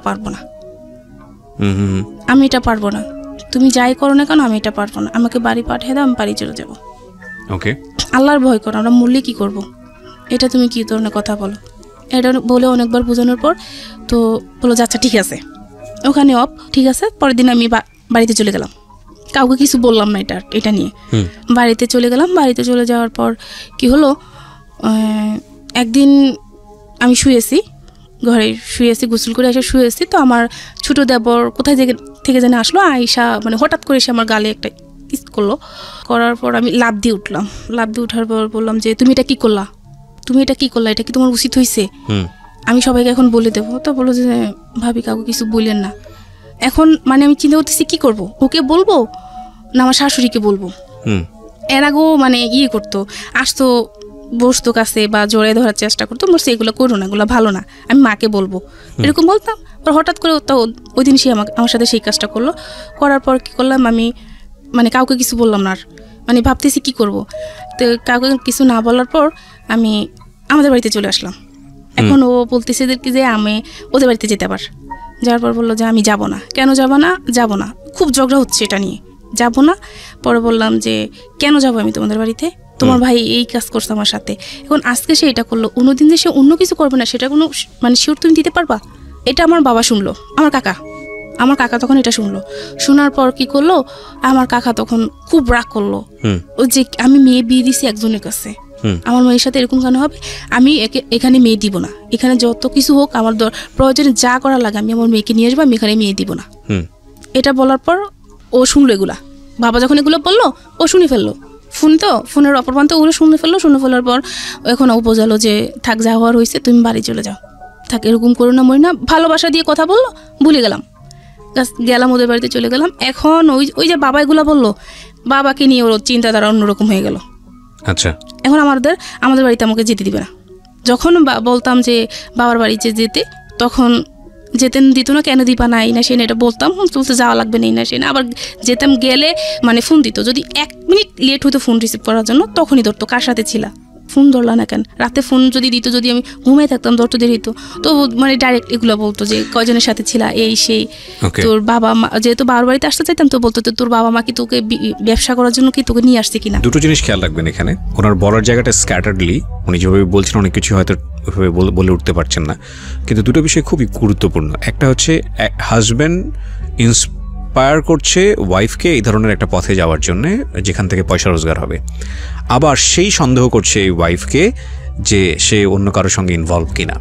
তার মানে উনি যা বলছেন, মানে আমাদের আজকে নিপা যে কথাগুলো বলছেন সেগুলো যদি সত্য হয়ে থাকে, তাহলে আমরা ধরে নিতে পারি যে ওনার হাজব্যান্ড সুস্থ মানুষ হলেও মানসিকভাবে কিছু না কিছু সমস্যার মধ্যে রয়েছে, এবং এগুলোকে সাইকিয়াট্রিস্টের কাছে নিয়ে গেলে, মনোবিজ্ঞানীদের কাছে নিয়ে গেলে তেনারা বিভিন্ন রকম রোগ হিসেবে আইডেন্টিফাই করে, সেগুলোর নামও আছে, সেগুলো তারা বলেন। তো আমি যেহেতু সাইকিয়াট্রিস্ট না, আমি ওইভাবে আইডেন্টিফাই করছি না, তবে আমি ধরে নিচ্ছি যে এটা এক ধরনের মানসিক অসুস্থতা। কারণ একটা মানুষ যদি তার ওয়াইফকে দিয়ে এই ধরনের কথা চিন্তা ভাবনা করে যে তাকে দিয়ে সে পয়সা রোজগার করবে, বলতেই আমার খুব লজ্জা লাগে, সেই ওয়াইফকে সে সন্দেহ করে কি করে, বা সন্দেহ করার একটা যুক্তি তো থাকে না, তাই না? সে কার সাথে মুভ করলো না করলো সেটা তো যুক্তিই থাকে না। সো তার মানে ধরে নিতে আমার বাবার সাথে, যে তোর বাবার সাথে তোর অবৈধ কোনো সম্পর্ক আছে। কি বললো উনি, আমার বাবা মানে বাবা, বাবা কি তোর কাকা, তোর তো আপন বাবা না, ভেরি ভেরি ইনটলারেবল, তোর তো আপন বাবা না। তখন ভাইয়া মানে এটা শোনার পর যে আমি কোন পর্যায়ে ছিলাম আমি জানি না। আমার বাবা এরকম একটা মানুষ ছিলেন যে এত ভালো ছিলেন। আমার কি হয়েছিল, একবার কি হয়েছিল, মা ভাই বোন কেউ ছিল না বাসায়, শুধু আমি ছিলাম। আমি খুব অসুস্থ হয়ে গেছি, আমার পানির দরকার, বাবা পানি নিয়ে দরজার অপর প্রান্তে দাঁড়িয়ে আছে, আমার রুমে ঢুকে না যে আমি কোন অবস্থায় আছি। 10 মিনিট থাকার পর বাবা বললো কি মা পানি নিবি না, তখন এসে আমি নিলাম। সেই বাবাকে নিয়ে সেই ধরনের কথা বললো। তখন আমি আমার পক্ষে আর মানে আর পারতেছি না। তখন আমি আমার দাদুর কাছে বললাম যে দাদি এই হচ্ছে, এখন কি করব। দাদি তো খুব করতেছে, হায় রে আমার ছেলে শুনলে কি হবে, এটা আমার ছেলে এত কষ্ট করলো আমার নাতিদের নিয়ে, সেই ছেলেটা এখন জীবনের এই পর্যায়ে আসা এরকম কথা শুনতে হচ্ছে। মানে খুব কান্নাকাটি করতাম তখন, মানে হায় রে কান্না, কাউকে বুঝতে দিতাম না ফ্যামিলিতে, কিন্তু রাতের পর রাত কান্না করতাম। তো এরকম হওয়ার পর 2015 সালের দিকে আমার ছোট বোনের একটা প্রবলেম হয়েছিল, যে বিয়ে দেওয়া হয়েছে, বিয়ে দেওয়ার যাই হয়েছে সমস্যা, 2-3 দিন পর ওকে নিয়ে আসা হলো। নিয়ে আসার পর ওই যে এই যে সময়টা, যে তারপর সেকেন্ড আবার বিয়ে হওয়ার যে সময়টা 4-5 মাস, ওই সময়টা যে সে আমার সাথে কিভাবে আচরণ করতো ভাইয়া, মানে তা বলে বোঝাতে পারবো না। এত বাজে বিহেভ করতো, কিছু হলে বলতো তোকে আমি দিয়ে দেবো, তোকে আমি রাখবো না, তোকে আমি দিয়ে দেবো, এরকম আচরণ করতো, খুব বাজে বিহেভ করতো। একদিন হয়েছিল কি, ওরও ছোটো বোনের বিয়ে হয়েছিল, হওয়ার পর ও ছোটো বোনের শ্বশুরবাড়িতে বিভিন্ন দিতে হবে, ঈদের টাইমে তো উপহার হিসেবে কাপড় চোপড় দিতে হয়, তো সেই জন্য আমাকে ঢাকায় আনলো, মার্কেটিং করতে হবে, তো এই জন্য ঢাকায় আনলো। তখন কি করলো, ওই যে ও নতুন একটা বিজনেস শুরু করলো, এই যে ড্রেসে যে এমব্রয়ডারি করা হয়, যে ইলেকট্রনিক কম্পিউটারে যে ইয়েগুলো আছে না, এমব্রয়ডারি মেশিনগুলো আছে না, ওগুলো আর কি ও নিল, কারখানা করলো, এমব্রয়ডারি কাজ করতেছে। ওর বললো যে ঢাকায় ঢাকায় আসলাম ওনাদের জন্য ড্রেস নিব, তো আমাদের ফ্যামিলিতে আবারও সেই সমস্যা, আগের মতো সমস্যা। তো এখন আমার হাজব্যান্ড ওর বোনকে বলতেছে যে ভাই আমার শ্বশুরবাড়িতে কি কাকে দেওয়া যায়, তো বললো যে একাকে দিস, তোর আমার মাকে বললো যে ওর মাকে একটা দিস, তো ওদের ফ্যামিলিতে তো একটা সমস্যা, ঈদে তো কিছু নিতে পারবে না, ভাইদের অনেক সমস্যা, এখন ওদেরকে একটা দিস। তো ফোন রাখার পর বললাম যে দিবা ঠিক আছে, একজনকে গিফট করবা সেটা ঠিক আছে, কিন্তু তুমি এটা মানে এইভাবে বলবা কেন যে নিতে পারবে না, তাহলে তো এটা করোনা করা হয়েছে, আমার মাকে দিতে হবে না, তোমাদের কিচ্ছু দিতে হবে না। এটা নিয়ে মানে ওর সাথে আমার মোটামুটি ঝগড়া শুরু হয়ে গেছে। ঝগড়া শুরু হয়ে যাওয়ার পর আমি একটা পর্যায়ে বললাম যে তুমি আমাকে এখন মার্কেটে নিবা না, মানে মার্কেটে যাওয়ার জন্য রেডি হচ্ছে, তুমি আমাকে এখন মার্কেটে নিবা না। যদিও তখন মানে এইটা আমার বলা ঠিক হয়নি, আমি এটা বলে ফেলছি যে তুমি আমাকে মার্কেটে নিবা না, এই জন্য আমার সাথে এরকম করতেছো, ঝগড়া করতেছো। তো প্রথম তো ইয়েটা আমিই শুরু করলাম, ওইটা বলার পর আমি যদি না বলতাম তাহলে এটা হতো না। তখন পরে বুঝতে পারলাম যে দুষ্টা আমার ছিল। তো এরকম যখন একটা পর্যায়ে ঝগড়া চলতেছে, আমি বললাম যে তুমি নিবা না। এটা বলার পর কী করলো, খুব রাগ হওয়ার পর একটা দিয়ে লাঠি দিয়ে আমাকে একটা পিটা দিল, মানে খুব জোরে একটা পিটা দিল। দেওয়ার পর আর কি ওই বাঁশের ইয়েটা ছিল ওর হাতের ভিতরে, ওই বাঁশের ইয়েটা ভেঙে ঢুকে গেছে। ওরও রক্ত বের হচ্ছে, আমারও রক্ত বের হচ্ছে, মানে খুব রক্ত বের হচ্ছে। এখন আমার যে রক্ত বের হচ্ছে আমার ওটা খেয়াল নাই, ওর রক্ত বের হচ্ছে, আমার ওটাই মাথায় কাজ করতেছে, ওর রক্ত বের হচ্ছে, মানে ওরে আমি ঝরাই ধরতেছি, তোমার হাতে রক্ত করতেছে, দেখো আমি ওষুধ দিয়ে এসে, মানে ও তো আমাকে তখন ফেলে দিচ্ছে, ঝাড়া দিয়ে ফেলে দিচ্ছে যে না সর, তোর লাগবে না, এই না সেই না। এখন ও খেয়াল করলো যে আমার হাতও কেটে গেছে, তখন ও আবার ওর হাত রেখে আমার করলো, মানে এই যে দুইজনের যে একটা ভালোবাসার বিষয়টা হচ্ছে, ওদের মধ্যে কিন্তু লাভ ছিল। সো এগুলো নোট করার মতো এই বিষয়গুলো আছে, তারপরেও সন্দেহ আছে, তীব্রতা আছে, একজন আরেকজনকে দংশন করার মতো যে ধরনের ভেতরে বিষ থাকা দরকার সেই ধরনের ব্যাপারও আছে। এবং এটা অফকোর্স এটা মেল ডমিনেন্ট একটা সংসার, যেখানে আসলে আর একটা জিনিস, যে যখন একজন মানুষ জীবন গল্প বলে তখন সে নিজেকে ছাপিয়েই বলে, মানে নিজেকে এমন একটা জায়গায় সে প্রেজেন্ট করে যে আসলে সে অপরাধী না। হয়তো তার হাজব্যান্ডের কাছ থেকে শুনলেও হয়তো অনেক বিষয় দেখা যাবে তার ওয়াইফ সম্পর্কে সে বলছে, তো সেটাও একটু ভাবার বিষয় আছে। সব কিছু মিলিয়ে আপনারা ভাবেন, আমরা একটা আলটিমেট একটা মেসেজ নিতে চাই, দেখা যাক কতদূর সেটা আমরা পেতে পারি। হ্যাঁ বলেন। তারপর মানে এরকম চলতেছিল, তো চলার পর খুব মানে ভালোবাসা মারামারি করে বাড়িতে আসার পর ও আসলো। ঈদে আসার পর কি হলো, বোনের হাজব্যান্ড বোন আমাদের বাড়িতে, আমার শ্বশুর বাড়িতে আসলো। আসার পর আমি আমার দেবরের সাথে কথা বলতেছি, ও আমাকে চা চাইছিল যে আমাকে চা দাও, তো তুমি দাঁড়াও আমি দিচ্ছি। তো ভাইয়ের সাথে কথা বলতেছি যে ভাইয়া যাই হয়েছে এতদিন সংসার যেভাবে হয়েছে, কারণ এখন আমাদের দায়িত্ব যে সংসারটাকে ভালোভাবে তৈরি করা। আপনার বোন ছিল, বোনটাকে বিয়ে দিয়ে দিচ্ছেন, এখন আমরা মানে ভালোভাবে সংসারটাকে সুন্দরভাবে গুছিয়ে তুললে আর সমস্যা নাই। এভাবে নিয়ে ভাইয়ের সাথে সাংসারিকভাবে কথা বলতেছে। ও আমার হাজব্যান্ড ওই যে বললো চা দিতে, আমার মনে নাই। তো 10 মিনিট পরও আমাকে ডাক দিল, খুব জোরে ডাক দিল। তো ডাক দেওয়ার পর কি করলো, আমি গেলাম। যাওয়ার পর মানে কিছু বুঝে ওঠার আগে ও আমাকে এমন জোরে একটা থাপ্পড় দিল, মানে আমি পুরা পড়ে গেলাম, মানে কি হলো এটা। তো আমি মানে তখন হাসতেছি, আমার চিন্তাধারা ছিল যে আমি এখন যদি মানে কোনো কিছু করি, তাহলে আমার ননদ আছে, ওর হাজব্যান্ড আছে, ওরা যদি শুনে তাহলে ব্যাপারটা খারাপ দেখান, আমার ননদ কথা শুনতে হবে শ্বশুরবাড়িতে। আমি একটা মেয়ে হয়ে অন্তপক্ষে এটা পারবো না, আমার ননদ আমার সাথে যাই করুক না কেন, বা ও যাই করুক না কেন। তো এটা বলার পর আমি কি করলাম, ওকে চা এনে দিলাম। আমার মা আমার ছোট বোন তখন ওদের বাড়িতে ছিল, অন্য ঘরে ঘুমালো। তো আমি কি করলাম, ওকে চা এনে দিলাম। ও কি করলো, হাত থেকে পিরিচ ছিল, পিরিচটা ফেলে দিয়ে গায়ের ভিতরে আমার চা ঢেলে দিল, গরম চা পিঠে। ঢালার পর আর কি, তারপরে কিছু করি না, তখন ওর পায়ে ধরে বসে আছি যে জানে একটা কথাও বললো না, তুমি যা বলার পরে বললো, ঘরে নতুন জামাই আছে, মানে এভাবে বলতেছে ওকে, জান পাখি যা আছে ওকে এগুলো বলে। মানে তারপর শুলাম, শোয়ার পর চোখ বন্ধ করে কতক্ষণ পর আবার দেখে আমার গায়ে মারতেছে। মানে এতক্ষণ কিসের কথা বলতে, কার সাথে? আমার দেবরের সাথে। হ্যাঁ আমি তোকে বললাম। এখন মারার পর এখন আমার শাশুড়ি হঠাৎ করে উঠে দেখে যে এরকম হচ্ছে। তো আমার শাশুড়ি কি শুরু করলি, এখন আমার শাশুড়িকে বকতেছে, আপনার হাজবেন্ড? হ্যাঁ যে খেয়াল রাখে না কিভাবে চলতেছে ঘরের ভিতরে, ওরা এসব খেয়াল রাখে না। মাকে খুব বকতেছে। তো মানে আপনাকে মারছে কেন? ওনার ভাইকে তো শাসন করা উচিত ছিল। ওদের সাথে না, ভাইয়ের সাথে আমরা খারাপ কোনো কথা বলতেছি না, ভাই তো খারাপ কিছু বলতেছে না আমাকে, আমি তো সংসারের বিষয়ে কথা বলতেছি। তো ওর মাথায় কি আমি তো সেটা বুঝতে পারতেছি না, ও কেন এরকম করতেছে। একটা সময় সে আমাকে ভালোবাসতেছে, আমার অসুস্থ হয়ে গেলে মানে আমাকে সে কি করবে, শুধু চিন্তাধারা এটা থাকে যে কোন ডাক্তার দেখালে আমাকে ভালো হবে, কোথায় নিলে আমাকে ভালো হবে, তার মাথায় শুধু এসব কাজ করে। আবার 19 থেকে 20 হতে গেলে আবার মারামারি, গালাগালি, খুব এরকম চলতেছে। চলার পর তখন পরের দিন আবার এটা মিটমাট হয়ে গেল, নিজে সব মিটমাট করে ফেললো। আমার মা ছিল ওদের বাড়িতে, তখন আমার মাকে আমার শাশুড়ি বললো, আমাকে মারছে সেটা বলে নাই, বললো যে গালাগালি করছে। পরে আমাকে বললো যে মা কি হয়েছে, তো মা কিছু হয় না, আমি সব শুনছি। তখন মার কাছে তো আমি স্বীকার গেছি যে মা এরকম এরকম হয়েছে। তো মা বিশ্বাস করতে পারে না যে মা জামাই এরকম করবে। মানে আমার ফ্যামিলির কোনো মানুষ জানে না যে আমার হাজব্যান্ড এরকম করতেছে আমার সাথে। ছোটো আন্টি একটু জানে, ছোটো আন্টিকে একটু জানি, পরে ছোটো বোনকে একটু বলতেছি, ওকে সম্পূর্ণ বলতেছি না। তো এরকম চলতে থাকলো। তো একটা সময় কি হলো, ওই যে ওর চললো, মানে বিজনেসটা শুরু করলো। তো একদিন আমাকে ফোন দিয়ে বললো, 2016 সালের দিকে কোরবানি ঈদ ছিল, তার 2-3 দিন আগে, 3-4 দিন আগে আর কি। আমি ঢাকা এসে দেখা বেড়ে আবার দেশে গেলাম। যাওয়ার পর ও ফোন দিল আমাকে, ফোন দিয়ে বলল একটা কথা। বললাম যে কি, বলে যে মানে আমার যদি বিজনেসটা মানে একটু ভালো হয় তাহলে তুমি আমাকে হেল্প করবো না কেন? মানে ও বিজনেস করার জন্য আমি আমার ফ্যামিলি থেকে টাকা পয়সা এনে দিছি। যখন ও ব্যবসাটা শুরু করে তখন আমার ফ্যামিলি থেকে টাকা পয়সা এনে দিছি। হ্যাঁ, তো এখন এনে দিলাম, এখন যদি সামনে কিছু লাগে, আমার যতটুকু লাগে আমি হেল্প করব। তো বললো যে অন্য উপায় কি? তখন বললো যে আবারও সেম সেটা, যখন বাহিরেতে, যখন আমাদের মিশন আরও বাড়াবো, তখন বাহিরে আমরা কাজটা মালটাল সেল দিব, তখন যখন বাইরে আসবে তখন তাদেরকে খুশি করাতে পারবো না তুমি, কি বলতে চাও তুমি সেটা বলো। ওকে। তো বললে যে কেন বুঝো না? তা আমি বলছি যে আমার পক্ষে সম্ভব না। সামহাও ঘুরে ফিরে আপনাকে ওই জায়গাটায় নিয়ে যাওয়ার চেষ্টা করছে। তখন আমি ওর সাথে রাবিব করলাম যে তুই কেন এরকম করতেছিস আমার সাথে, আর আমি কার জন্য করবো? তোর ভাই বোনের জন্য কেন করবো? আমি ওদের সাথে আমি কোনো অন্যায়ভাবে চলতেছি না, তোর ভাই বোনের জন্য কেমন আমি এটা করব? আমার বাচ্চা আছে, আমি কাকে খাওয়াবো? আমার একটা বাচ্চাও নিতেছে না।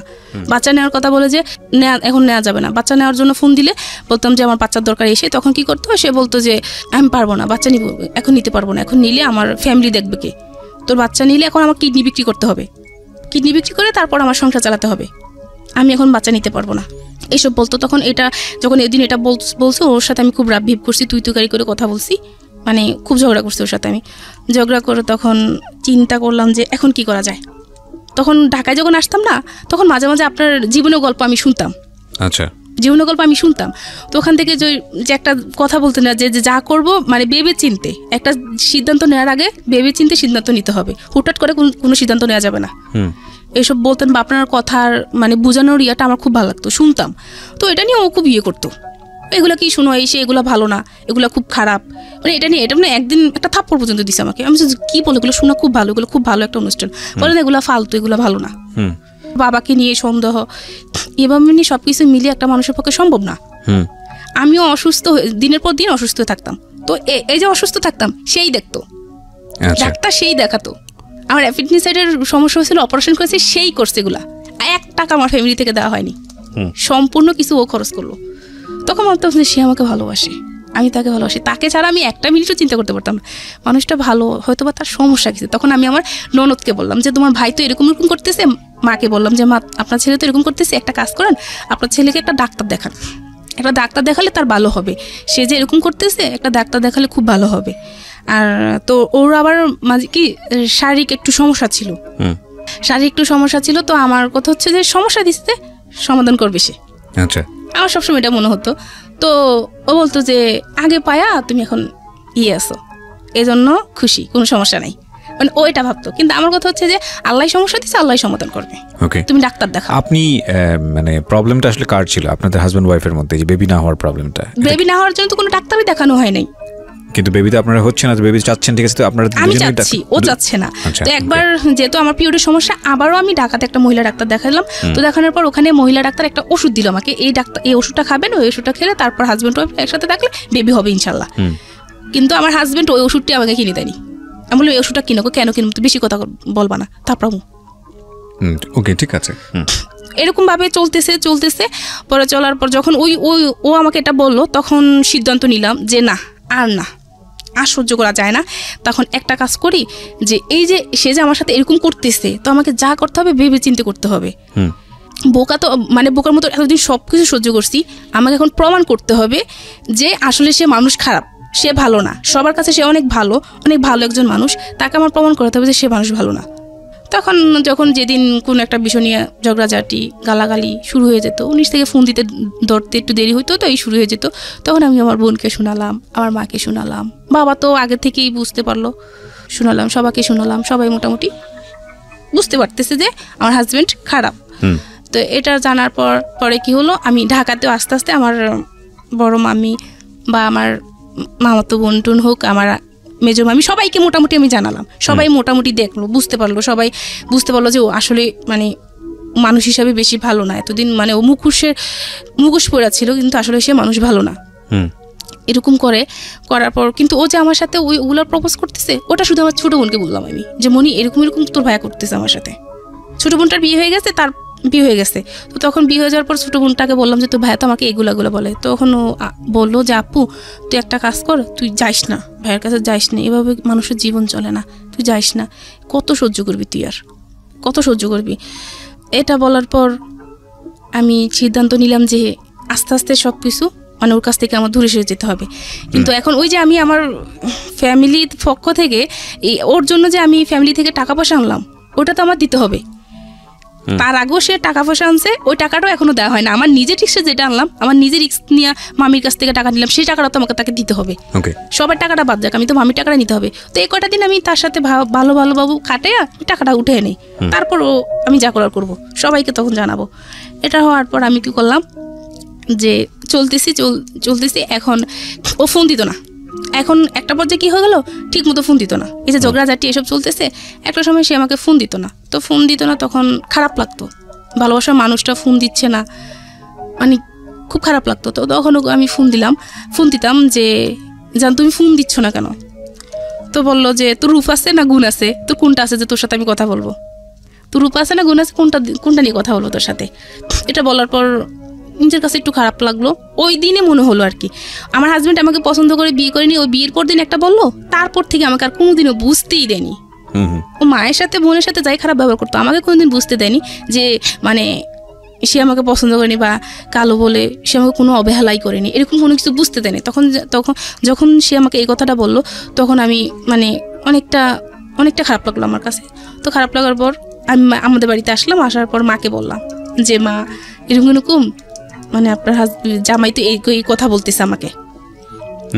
তো বলার পর মা বলে যে মানুষটা বর্তমানে কত কিছু ব্যবহার করে, তুই এসব ব্যবহার কর, তুই দেখবি ফর্সা হয়ে যাবি। মা এগুলো কি বললেন, এগুলো তো ঠিক না, কয়দিন ব্যবহার করবো কালো হয়ে যাবে আবারও। তো মা কি করলো, একজনের কাছ থেকে পরামর্শ নিয়ে দে, তুই ব্যবহার করে এগুলা। তাকে এগুলো ব্যবহার করা শুরু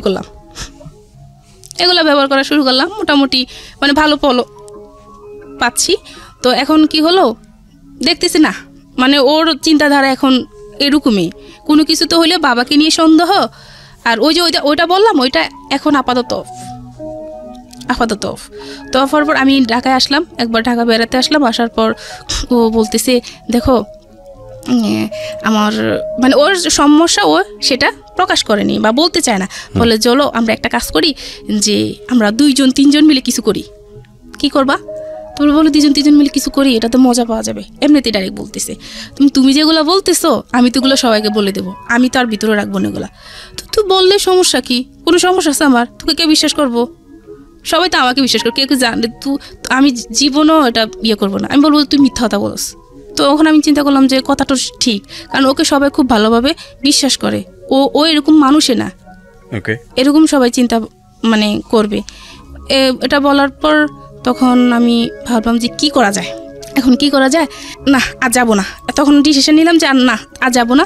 তখন বাড়ি আসলাম, বাড়ি আসার কিছুদিন পর আবার ঈদ ঘনিয়ে আসলো। ও ঈদের সময় বাড়িতে গেল, বাড়িতে যাওয়ার পর দেখলাম যে একজন একভাবে, ও ওর মতো চলতেছে, আমি আমার মতো চলতেছি, মানে দুজনের প্রতি ওই কোনো ভালোবাসা কোনো কিছু আগ্রহী নাই, মানে আমার দিক থেকে আগ্রহটা মোটেই নাই।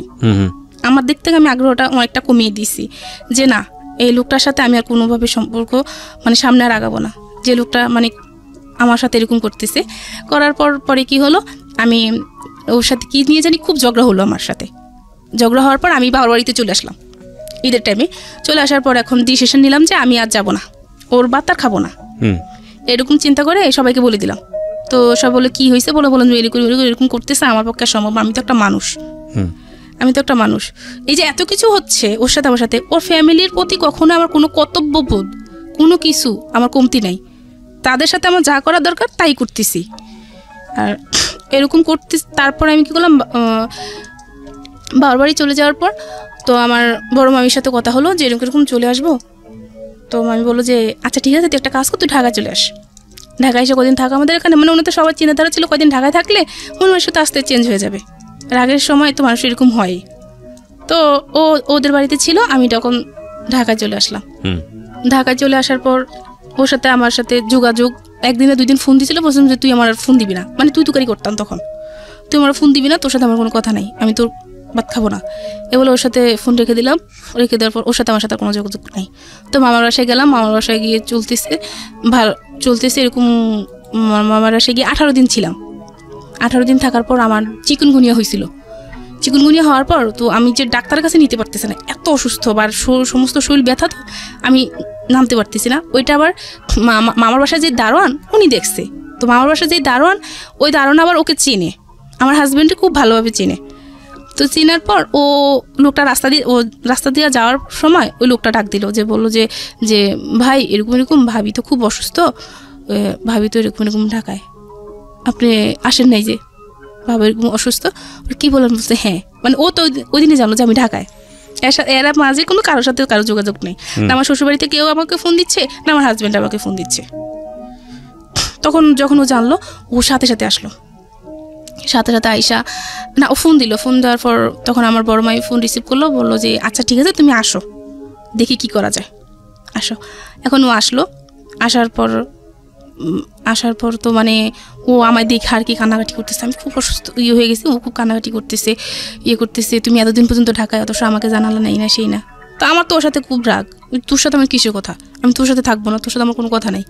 তখন বড় মামি বললো যে এত কথা বলিস না, রুমে বসা কথা বলি, দেখি কি হয়েছে তোদের। তো এটা নিয়ে কি করলো, সবাই মিলে বসলাম, আমি, বড় মামি, ছোটো মামি ছিল, ছোটো মামি আর একটা লোক ছিল, উনি সব বসলাম। তো বসার পর বললাম যে মামি আমার সাথে এরকম করতেছে, মানে এর সাথে কীভাবে আমি থাকি, মানে ওই যে যেটা করতে বলতেছে এটা বলি নাই, শুধু বলতেছি যে সে কাকাকে নিয়ে আমাকে নিয়ে সন্দেহ করে, আমি কিভাবে থাকবো বলেন ওর সাথে। তো এটা বলার পর আমার মামি তখন বলে কি বলে এটা তোর, তখন শিখে গেছে, হ্যাঁ আমি এটা বলছি, ও এটা করে, মামির কাছে শিখে গেছে এটা, যে হ্যাঁ ওটা করে। তখন আমার মামিও পুরো স্তব্ধ হয়ে গেল, সবাই উপস্থিত সবাই স্তব্ধ হয়ে গেল যে ওইটা কি বলে, মানে ফেরেশতা তুললে একটা মানুষের নামে সে কি বললো এটা বলার পর সবার মানে মাথায় ঠিক মতোই গেল যে এই জামাই ভালো হবে না, আর এই মেয়েকে এখানে রাখা যাবে না।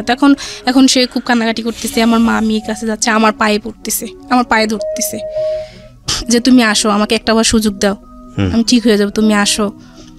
তো যখন এই 18 দিন ছিলাম না, তা 18 দিনের মাঝে আমার ফোনে একটা ইমুতে একটা ফোন আসতো, খুব ফোন আসতো। তো লোকটা আমাকে বলতাম যে ফোন দিয়েন না, বা আমার মামাতো বোন বা মামি সবাই শুনতো যে আমি লোকটা খুব বকা দিতাম, আমি ব্লক করতাম, ব্লক হতো না, মানে বুঝতে পারি না ব্লকটা যে প্রোফাইলে গিয়ে ব্লক করলে ব্লক হয়, এটা আমি বুঝতাম না, মানে ততটা ছিল না আমার। তো খুব ফোন দিচ্ছে, তখন ও আমাকে বুঝাচ্ছে আসো শোনা, এভাবে কেমনে হইব, আসো আমি এখন ডাক্তার দেখাবো, তোমাকেও ডাক্তার দেখাবো, আমিও ডাক্তার দেখাবো, আমরা বাচ্চা নিব, আমরা মানে সংসার করব। তো আমি বললেই যে তখন চিন্তা করলাম যে মানুষটা যে এত কান্নাকাটি করতেছে, তাহলে একটা কাজ করি, তাকে বলি যে আমাকে যে সে এত সন্দেহ করে, তাহলে তার কাছে আমাকে রাখো, সে আমাকে গাছতলায় রাখো, গাছতলায় থাকবো, সমস্যা নেই, তার সাথে আমি থাকবো। তো বললাম যে আমি তোমার কাছে থাকবো, আমাকে নিয়ে যে তোমার এত সন্দেহ, তাহলে আমি একা থাকবো না, আমি তোমার কাছে থাকবো, যাতে তোমার সন্দেহটা দূর হয়ে যায়। বলেছে আচ্ছা ঠিক আছে। তো যে রুম ছিল ওই রুম ভালো ছিল, আমি যতটুকু জানি যে রুমটা ভালো, 4 তলা রুম আছে, একটা রুম 2 জন মিলে থাকবো, একটা রুম তো 2 জনের জন্য এনাফ, 2 জন মিলে থাকবো, খাবো, খুব ভালো, রাজি হলাম।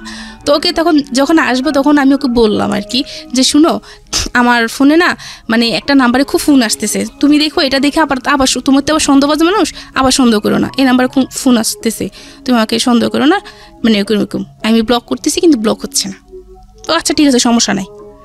তো এটা বলার পর ওর কাছে আসলাম, ওর বাসায় নিয়ে আসলো আমাকে। যখন কান্নাকাটি করে সবাই বুঝালো আচ্ছা ঠিক আছে যা, আসলাম ওর বাসায়। ওর বাসায় আসার পর আমার ছোটো বোনের হাজব্যান্ড তখন বাইরে ছিল, তো ফোন দিত, আমার বোনের ফোন দিছিল, কথা বুঝি না আমি।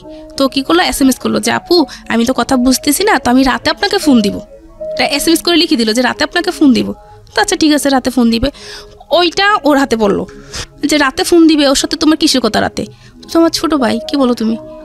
ছোটো ভাইরা তো এরকম করে সেরকম করে, মানে আবারও চিন্তাধারা অন্যরকম যে আমার বোনের হাজব্যান্ডের সাথে আমার কী সম্পর্ক, ও কেন আমাকে রাতে ফোন দিবে।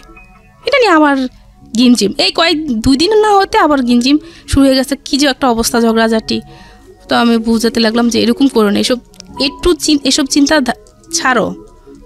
ছাড়ো, ভালো হয়ে যাও, ভালো হয়ে চলি, এটা ভালো হবে। আমি একবার চলে গেছি, তারপরে আবার আনছো, এখন আবার এরকম করতেছো না, সে বুঝতেছে না। তখন আমিও খুব রাগ করলাম, রাগ করে ওর সাথে তুই করে আমিও ঝগড়াঝাটি করা শুরু করলাম, কেন এরকম করতেছিস তুই, মানে তুই করে কথা বললাম।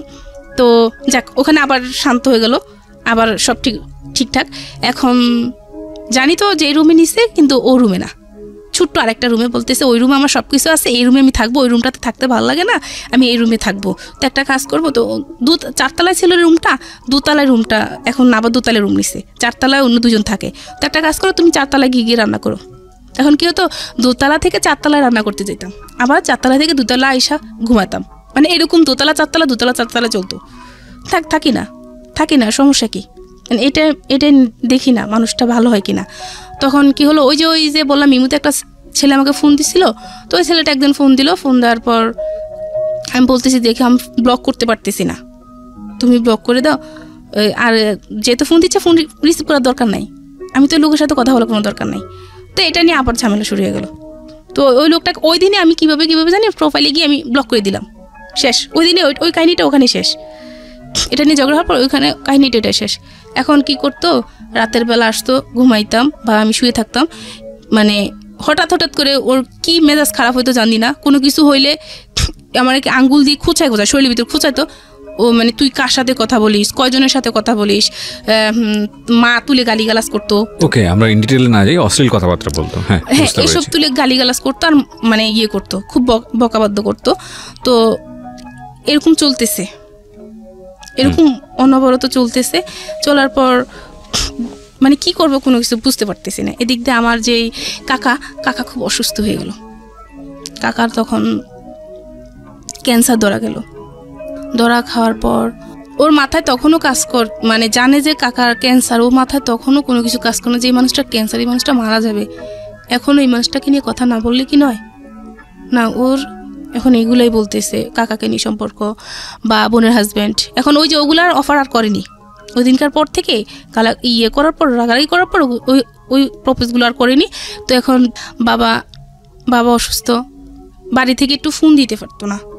যখন মাকে ফোন দিতাম তো বলতো যে বাবা খুব অসুস্থ, তোর বাবার আজকে এই অবস্থা। তখন শুনলে খুব খারাপ লাগতো যে আমার মানে বাবার এই অবস্থা। আর আমি যখন থেকে আমার হাজব্যান্ড এগুলো সন্দেহ করা শুরু করলো, তখন থেকে আমি কোনোদিনও মানে বাবা বলে জড়িয়ে ধরতে পারিনি যে এই মানুষটা আমার বাবা, কাকা, যে মানুষটা আমার ছোট থেকে বড় করছে। একটা দ্বন্দ্ব লাগতো, বুকের ভিতরটা জানি কেমন করতো যে এই মানুষটাকে নিয়ে আমার হাজব্যান্ড এত কথা বলে, যে মানুষটা আমাকে মা ছাড়া কখনো কথা বলেনি।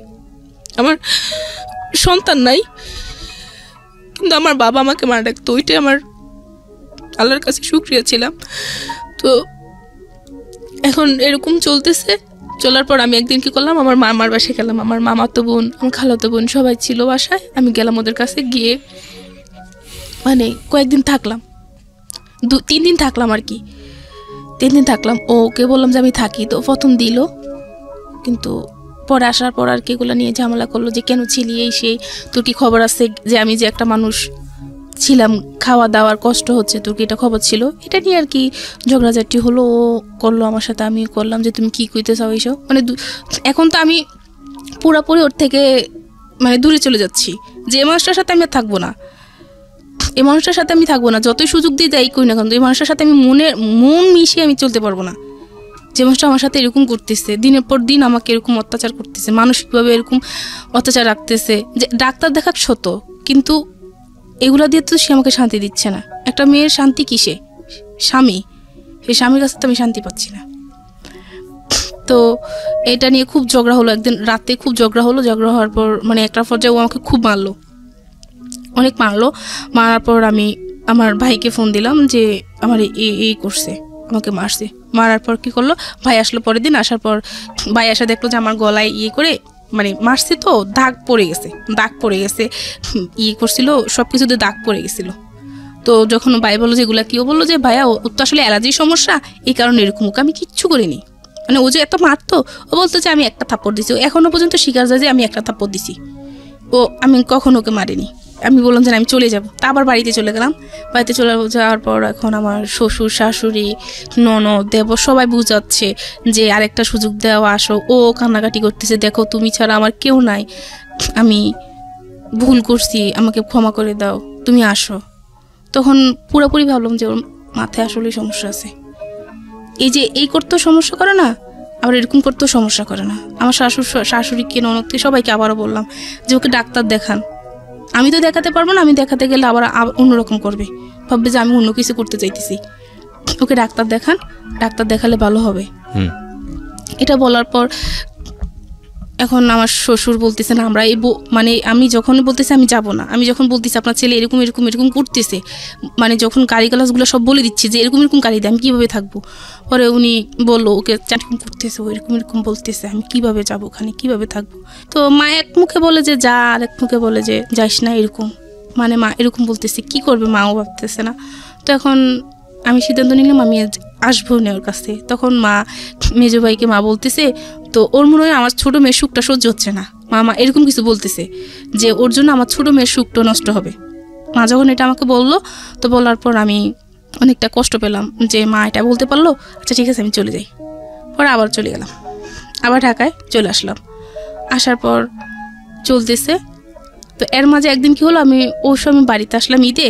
আসার পর আমি যেহেতু একা থাকি, সবসময় একা থাকি, বাচ্চা কাচ্চা নাই, তো সেই ক্ষেত্রে কী করলো, নিজে আমাকে ফেসবুক আইডি খুলে দিল যে এটা চালাও, মন ভালো থাকবে।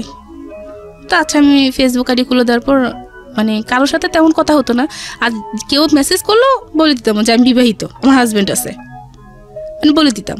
তাহলে আর কেউ কথা বলবে না, আর কেউ কথা বললে ফ্রেন্ডলি কথা বলবো, এর থেকে বেশি কিছু না। আমি তো ওকে ছাড়া অন্য কিছু চিন্তা করতে পারি না, ওকে ছাড়া কোনো কিছু চিন্তা করা মানে মনে হয় যে আমি মরে গেছি, মানে এরকম লাগতো আমার কাছে।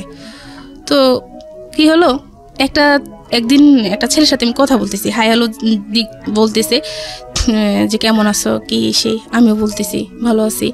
তো বলার পর ও দেখতেছে, আমি জানি না ও যে দেখতেছে, ও দেখতেছে। দেখার পর কি করলো, ও আসলো, পেছন থেকে আসলো, আইসা আমার হাত থেকে ফোনটা নিয়ে গেল। তো আমার কথা হচ্ছে যে ও জানলে এখন এগুলো নিয়ে খুব ভেজাল করবে, কার সাথে কী বোঝে না বলছে সেটা সে বলবে না, সে উল্টাপাল্টা চিন্তাধারা কইরা মানে খুব ভেজাল করবে। তো ওটা ফোন নিয়ে টানাটানি করতেছে, তুমি ফোন দাও। বলছে না তুই কার সাথে কথা বলে তোর ফোন দিব না, তো বলছে ফোন দাও তুমি। তো বলতেছে না ফোন দেওয়া যাবে না। এটা নিয়ে ওর সাথে আমার সাথে মানে ছেলেটা কে ছিল? ছেলেটা ফেসবুক ফ্রেন্ড। তো আপনি তো জানেন আপনার হাজবেন্ডের এরকম একটা সমস্যা আছে, এরকম সমস্যা আছে, তারপর আমার মাথায় তো কিছু কাজ করতেছে না, মানে ওই যে সময় যাচ্ছিল না, ওই আগে হচ্ছে। তো এখন ফ্রেন্ড আসতে মাঝে মধ্যে নক করতো, মানে অত অবিরত কথা বলতো না। ঠিক আছে, তারপর কি হয়েছে? তো এটা দেখার পর ছেলেটা হিন্দু ছিল, তো জানার পর ও তো চিন্তাধারা অন্যরকম। তো ওর মাকে দেখালো, দেখেন মা ছেলেটা দেখেন আপনার বউ এরকম করতেছে সেরকম করতেছে, এই জন্য তো আপনার বউ চলে যাবে, এরকম চিন্তা করতেছে, ওরে নিয়ে আজকে বসবে, এই করবে সেই করবে, সেই করে নিয়ে মানে আবার শুরু হয়ে গেল, মানে গলা টিপি দিয়ে ফেলে দিছিল, মারামারি করতেছে। পরে আমার শ্বশুর এসে ধরলো যে এরকম করতেছিস কেন, দে আমার কাছে ফোন দে, কি হয় দেখবো, আমি দেখবো। পরে এটা নিয়ে আর কিছু বলে নেই, ও চলে গেল, বাজারে চলে গেল, আবার আসলো, আয়সা বলে এখন ঠান্ডা মাথা বলতেছে, বলো এগুলো কে ছিল, ছেলেদের সাথে তোমার কি সম্পর্ক? আমি বলছি জাস্ট ফ্রেন্ড, আর কিচ্ছু না, তুমি শুধু নাম ভুলবে তো না, জাস্ট ফ্রেন্ড, এর থেকে আর বেশি কিছু না। তো বলতেছে না ওর সাথে তোমার অন্য কোনো সম্পর্ক। তো আচ্ছা ঠিক আছে, তাহলে ব্লক করে দাও। তাহলে তো হয়েছে, তো আচ্ছা ঠিক আছে ব্লক করে দিছি। ওখানেই শেষ, ব্লক করে দিছি। এখন এটা নিয়েও কি করতো, রাতে এটা নিয়েও কথা তুলতো, বিভিন্ন সময় মেজাজ করা থাকতো যে ওর ফ্যাক্টরিতে ফোন দিত, ওর ভাই থাকতো না ফ্যাক্টরিতে, ভাই থাকতো না, পাইতো না। তো না পাইলে কী করতো, ওর ভাইকে যদি না পাইতো ওই ঝালটা আমার উপর উঠাইতো, ওর রাগটা আমার উপর উঠাইতো। এটা নিয়ে এরকম ঝামেলা হচ্ছে দিন। তারপর আবার ঢাকায় চলে গেলাম। ওই ইয়ের পর তারপর দিন ঢাকায় চলে আসলাম। চলে আসার পর তো এভাবে চলতে থাকার পর 2018 সালের দিকে আমি যখন ওকে বাচ্চার কথা আবারও বললাম, তো বলে যে এখন তো টাকা পয়সা হাতে নেই, টাকা পয়সা হাতে আসুক তারপর আমরা ডাক্তার দেখাবো। তো আমি বলি যে আচ্ছা ঠিক আছে। এটা বলে আমি আমার নানুর বাসায় বেড়াতে গেলাম কেরানীগঞ্জে। ওখানে যাওয়ার পর আমি একটা চাকরির অফার পেলাম। চাকরির অফার পাওয়ার পর যে চাকরিটা করব, ওনাদের সাথে আমি কথা বললাম, ওনারা বললো যে আচ্ছা ঠিক আছে নিব। তো ওকে আমি ফার্স্ট বললাম, আর ও বললো যে ঠিক করছে, তুমি করবো, আচ্ছা তার তো ভালো হয়েছে, মিষ্টি খাওয়াই সেই মানে হাসি খুশি। তো আমি ভাবছি তো রাজি হয়ে গেছে। তো আমার কাছে আমার সবসময় কাগজপত্র আমার সাথে থাকে। আমি করলাম কাগজপত্র সব কিছু জমা দিয়ে দিলাম, মানে চাকরি করবো আমি। পরে ওরকম আমি বুঝে বললাম, শুনো যেহেতু তোমার কাছে টাকা পয়সা নেই, তো আমি তাহলে 2টা বছর চাকরি করি, 2টা বছর চাকরি করে টাকা পয়সা যা জমিয়ে তারপর আমরা ভেবে নিব, ডাক্তার দেখাবো। তুমি এদিকে তুমি করে তুমি তোমার সংসারটাকে গড়ে তোলো। তা এটা বলছি, আচ্ছা ঠিক আছে। এখন কাগজপত্র জমা দিতে গেছি, তখনও কিছু বললো না। যখন আমি ওই অফিসে গেলাম, হেড অফিসে না, আরেকটা ব্রাঞ্চে গেলাম, তারপর ওনারা কি বললো যে আপনার হাজব্যান্ডের সাথে কথা বলবো। আচ্ছা ঠিক আছে বলুন। আমি তো জানি আমার হাজব্যান্ড বলছে আমাকে। তো আমার হাজব্যান্ডের সাথে কথা বলতে দিয়েছে। ও বললো যে আমি জানি না, ওর ফ্যামিলি জানে, ওর ফ্যামিলি যদি ওকে চাকরি করতে দেয় তাহলে আমার সেটা জানার বিষয় না। এটা বলার পর উনি বলতেছে আপনার হাজব্যান্ডের সাথে আপনার দূরত্ব আছে? আচ্ছা না, দূরত্ব নেই। তাহলে সে এটা বললো কেন? আচ্ছা ঠিক আছে, সমস্যা নেই, আপনি চলে যান, চলে গিয়ে ওনাকে বুঝান, সমস্যা নেই, আমরা আপনাকে ফোন দিব। তো এটা বলে আমি বাসায় গেলাম। বাসায় গিয়ে ওর সাথে মানে আমি খুব রাব বিহেভ করলাম। আমি নিজে যে তুই এটা বললি কেন, আমি তো ভালোই চাচ্ছি, যে তোর যে টাকা পয়সা নাই, তুই যে বাচ্চা কাচ্চা নিতে পারবি না, তাহলে আমি টাকা জোগাড় করে আমি ডাক্তার দেখাবো, তুই এটা বললি কেন? এটা নিয়ে ওর সাথে আমার মানে খুব ঝগড়া হওয়ার পর কি করলাম যে যা আমি থাকবো না, আর আমাকে রাখতে পারবি না, এতদিন এত কিছু হয়েছে, আর রাখতে পারবি না, এটা করে আমি চলেই আসবো, যে যা তোকে এখান থেকে আমি ডিভোর্স দিয়ে যাব। তো ও দুজনে মিলেই ঝগড়া করতেছি। তো করার পর কি হলো, কি বলছে আচ্ছা ঠিক আছে আয়, তুই আমাকে ডিভোর্স দিবি, তো আয় আমার সাথে আয়। তো আমি কি করছি, সত্যি সত্যি ওর সাথে বেরিয়ে গেলাম। বাইরে যাওয়ার পর কি করলো, ওর একটা ফ্রেন্ডের বাসা আমার নিয়ে গেলো। তা আমি আবার মেজু ভাইকে বললাম যে এরকম ওর ফ্রেন্ডের বাসা আমাকে নিয়ে যাচ্ছে, আমরা আজকে মানে আলাদা হয়ে যাব। তো এটা বলার পর আমার ভাই তো মানে ভয় পেয়ে গেল যে ওর ফ্রেন্ডের বাসা কেন নিবে। এটা মানে ভয় পাওয়ার পর ভাই কী করলো, আমাদের আত্মীয় স্বজন যাচ্ছে সবাইকে জানালো যে এরকম আমি একটা জায়গায় যাচ্ছি, যদি কোনো সমস্যা হয় তাহলে আমি ফোন দিব। এটা বলে ওর ফ্রেন্ডের বাসায় গেলাম, দেখলাম যে না স্বাভাবিক কোনো ফ্যামিলি বাসা যাওয়ার পর ওরা আমাকে বুঝালো যে এভাবে এরকম করেন না। নিয়ে আসলো যে ভাই দেখেন ও এরকম পাগলামি করতেছে, তো বুঝালো। তখন ভাইয়ের কাছে বললাম যে ভাইয়া ও আমার সাথে এরকম আচরণ করতেছে, এরকম মানে ঝগড়াঝাটি করতেছে, সন্দেহ করতেছে, এভাবে কীভাবে সম্ভব, আমি এভাবে পারবো না। এটা বলার পর এখন আমি বাড়ি চলে যাবো, আমি থাকবো না, কোনোভাবে থাকবো না, নাহলে আমি সুইসাইড করে ফেলবো। তো ভাইয়া বললো যে আচ্ছা ভাবি করেন না, ফাহিম ভাই ও যদি যেতে চায় তাহলে ওকে বাড়িতে পাঠান, কয়েকদিন থেকে আসুক, তারপরে ঠিক হয়ে যাবে। তা আমি সত্যি আমি বাড়িতে আসলাম। বাড়িতে এসে কয়েকদিন থেকে আবার এখন কেন জানি ওর জন্য আমার খারাপ লাগতেছে, না আমি থাকবো না, চলে যাই। ঢাকায় চলে আসলাম। ঢাকায় চলে আসার পর যাক ভালোই চলতেছে।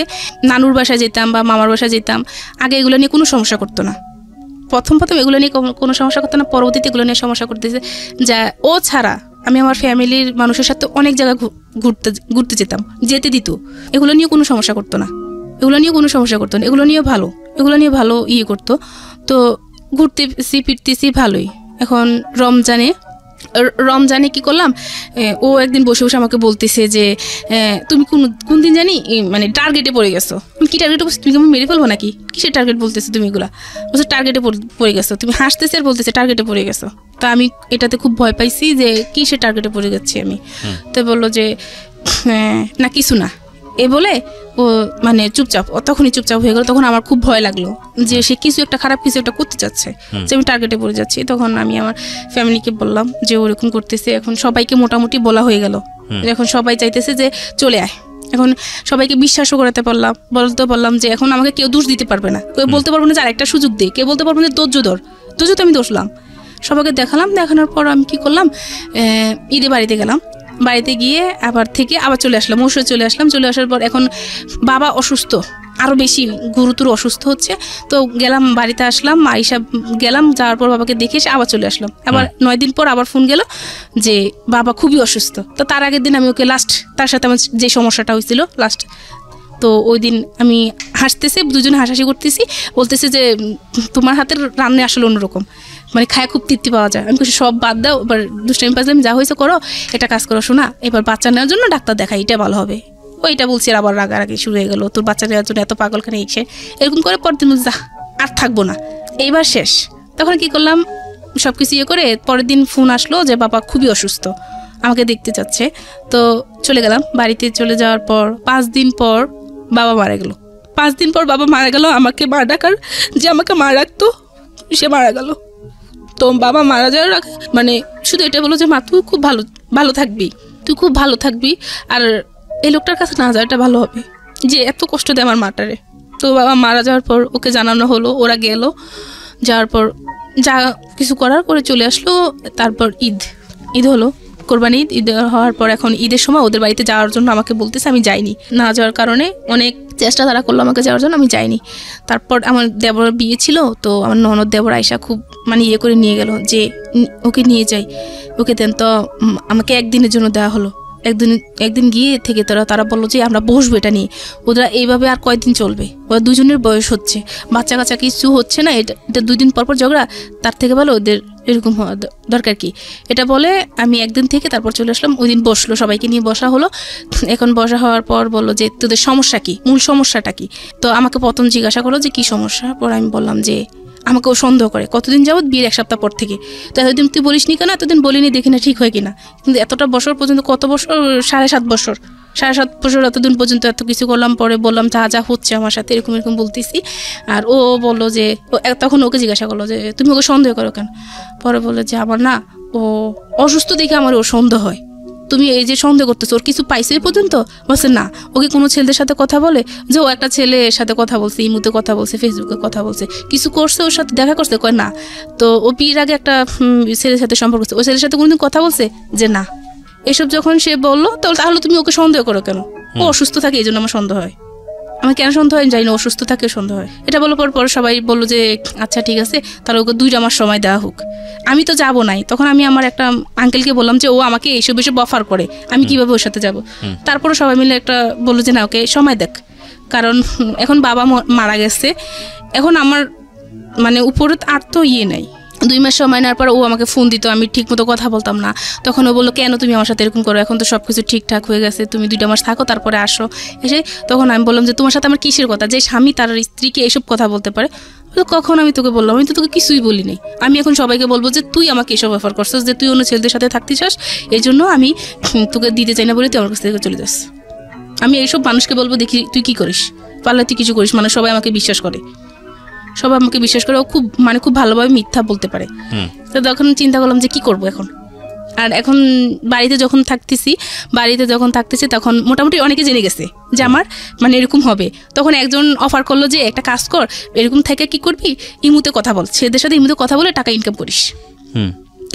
কেউ একজন বললো যে আয় একদিন অন্য কিছু করি, এইসব কিছু অফার করতেছি, কিভাবে চলবে, বাবা তো নাই এখন, ভাইদেরও মোটামুটি, তো এভাবে কেমনে চলবে, ভালোভাবে চলতে পারবি, এইসব অফার পাচ্ছি। এখন মাথায় সারাক্ষণ কাজ করতেছে, আমি কি করব, কি করার আছে আমার। খুব ডিপ্রেশনে ভুগতাম। রাতের পর আমি রাত কি করতাম, বাইরে কাটাতাম। গ্রামের বাড়িতে রাতকে 2টা-3টা বাজে আমি বাইরে দাঁড়িয়ে থাকতাম। আমার ঘুম হতো না যে আমি কি করব, এই মানুষটার সাথে আমি কাটাবো সারাটা জীবন, যে মানুষটা আমাকে এসব বলতেছে না আমি একা থাকবো, কোনটা করব। তো আমি আমার একটা আঙ্কেলকে বললাম যে আঙ্কেল এই অবস্থা, আমি এখন কি করব, আমাকে একটা কাজ জোগাড় করে দিতে পারবেন? পরে বলে যে তুই কতটুকু পড়াশোনা করছিস? তো আমি বললাম যে আমি ইন্টারমিডিয়েট কমপ্লিট করলাম, আমার কোনো রিসেপশনে হলে হবে, সমস্যা নাই, আমি তো চলতে পারবো, এরকম কিছু হলে হবে। তো উনি বললো যে আচ্ছা ঠিক আছে, তুই ঢাকা আসলে তোর একটা গতি করে দেবো। পরে ঢাকা আসলাম, ঢাকায় আসার পর একটা কোম্পানিতে উনি আমাকে রিসেপশনের জন্য ফার্স্ট সিলেক্ট করা হলো। তো সিলেক্ট করার পর আর ওনারা আমাকে রিসেপশনে না রেখে অন্য কাজে দিয়ে দিল, অ্যাকাউন্টসে, যে তুমি এটা করো, দেখি তুমি পারবে না। আমি তখন কিছুই জানতেছি না, কম্পিউটার সম্পর্কে কিছুই জানি না, বা আমি যেহেতু পড়াশোনা থেকে এতটা বছর দূরে, আমি ইংলিশ সম্পর্কে সব কিছু আমার মাথা থেকে চলে গেছে, আমি কোনো কিছু পারতেছি না। তো আমার কলিগ যারা, তারা আমাকে খুব হেল্প করছে, বস সবাই খুব হেল্প করতেছে আমাকে, হেল্প করে আমি মানে এখন অনেকটা ভালো পর্যায়ে চলে গেছি। আর এখন ওর সাথে তো আর কোনো যোগাযোগ নাই। কতদিন যাবত যোগাযোগ নাই? ওর সাথে যোগাযোগ নাই, ওই ঢাকায় আসার আগ থেকে ওর সাথে আর যোগাযোগ ছিল না। মাঝখান দিয়ে একদিন ফোন দিয়ে বুঝতে চাইতেছে যে সে কি করতে চায়। আপনি এটা বলেন। প্রায় 7 মাস। 7 মাস। আপনি ভালো আছেন না বন্ধ আছেন? ভাইয়া ডিভোর্স হয়ে গেছে। ডিভোর্স হয়ে গেছে, তো ভালো আছেন না বন্ধ আছেন? এখন ভাইয়া আমি যেখানে কাজ করতেছি ওখানে একটা ইন্টারন্যাশনাল কোম্পানি, তো আমি আপনাকে জিজ্ঞেস করছি ভালো আছেন না বন্ধ? আমি হ্যাঁ, না ইন ডিটেল না, আপনি শুধু অ্যান্সার করেন ভালো আছেন না বন্ধ আছেন। আমার ইন ডিটেল জানার দরকার নাই, আমি ঘটনা যেটা বুঝতে পেরেছি অনেক আগেই বুঝতে পেরেছি। আপনি শুধু আমাকে এইটুকু অ্যান্সার করেন যে আপনার আগের যে জীবন ছিল সেই জীবনের থেকে এই জীবনটা ভালো না বন্ধ? আগের জীবন থেকে এই জীবনটা আছে, ভালো আছে, কিন্তু কি অনেকটা ডিপ্রেশন আছে এখন।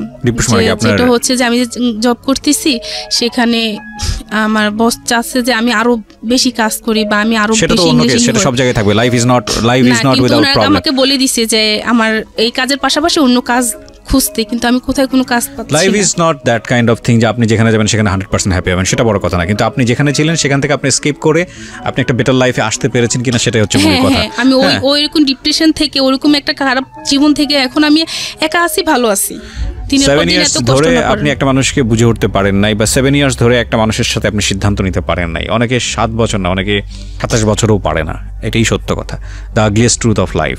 তারপর আমার মনে হয় যে মানুষটার সঙ্গে আপনার হচ্ছিল না, যে মানুষটা আপনাকে সন্দেহ করে এবং সন্দেহ করে আলটিমেটলি একটা মানুষ আপনাকে খুনও করতে পারে, হ্যাঁ, ভুল করে খুনও করতে পারে। সন্দেহ এরকম একটা বাতিক। তো সেই জায়গাটা থেকে আমার মনে হয় সিদ্ধান্তটা ঠিকই আছে, প্রথম কথা হচ্ছে এটা। আর দ্বিতীয় কথা হচ্ছে যে 7 বছরও যেহেতু সে আপনাদের সন্তান নেওয়ার ব্যাপারে কোনো সিদ্ধান্ত নিতে পারেনি, তার মানে সামথিং ইজ রং। তো আজকের এই জীবন গল্পটা আপনি কেন বললেন? আপনার কথা থেকে শেষ করতে চাই আমাদের এই অনুষ্ঠানটা। আমার বললাম যে যেই কেউ কোনো সিদ্ধান্ত নেওয়ার আগে ভেবেচিন্তে কোনো সিদ্ধান্ত নিবে, আর আমার মতো যাতে টাইমটা কেউ বেশি না নেয়, মানে আপনি মনে করেন যাই সমস্যা হোক না কেন পরিবারের কাছে যাতে সেটা শেয়ার করে। Right, 7 years is a big time, পরিবারের কাছে যেটা শেয়ার করে সেটা ভালো হবে। আর আমি এটা যেটা করছি সেটা আমার দিক থেকে আমি খুব ভালো করছি। আর আমি যে জীবনের গল্প শোনার পর আমি এটা বুঝতে পারছি যে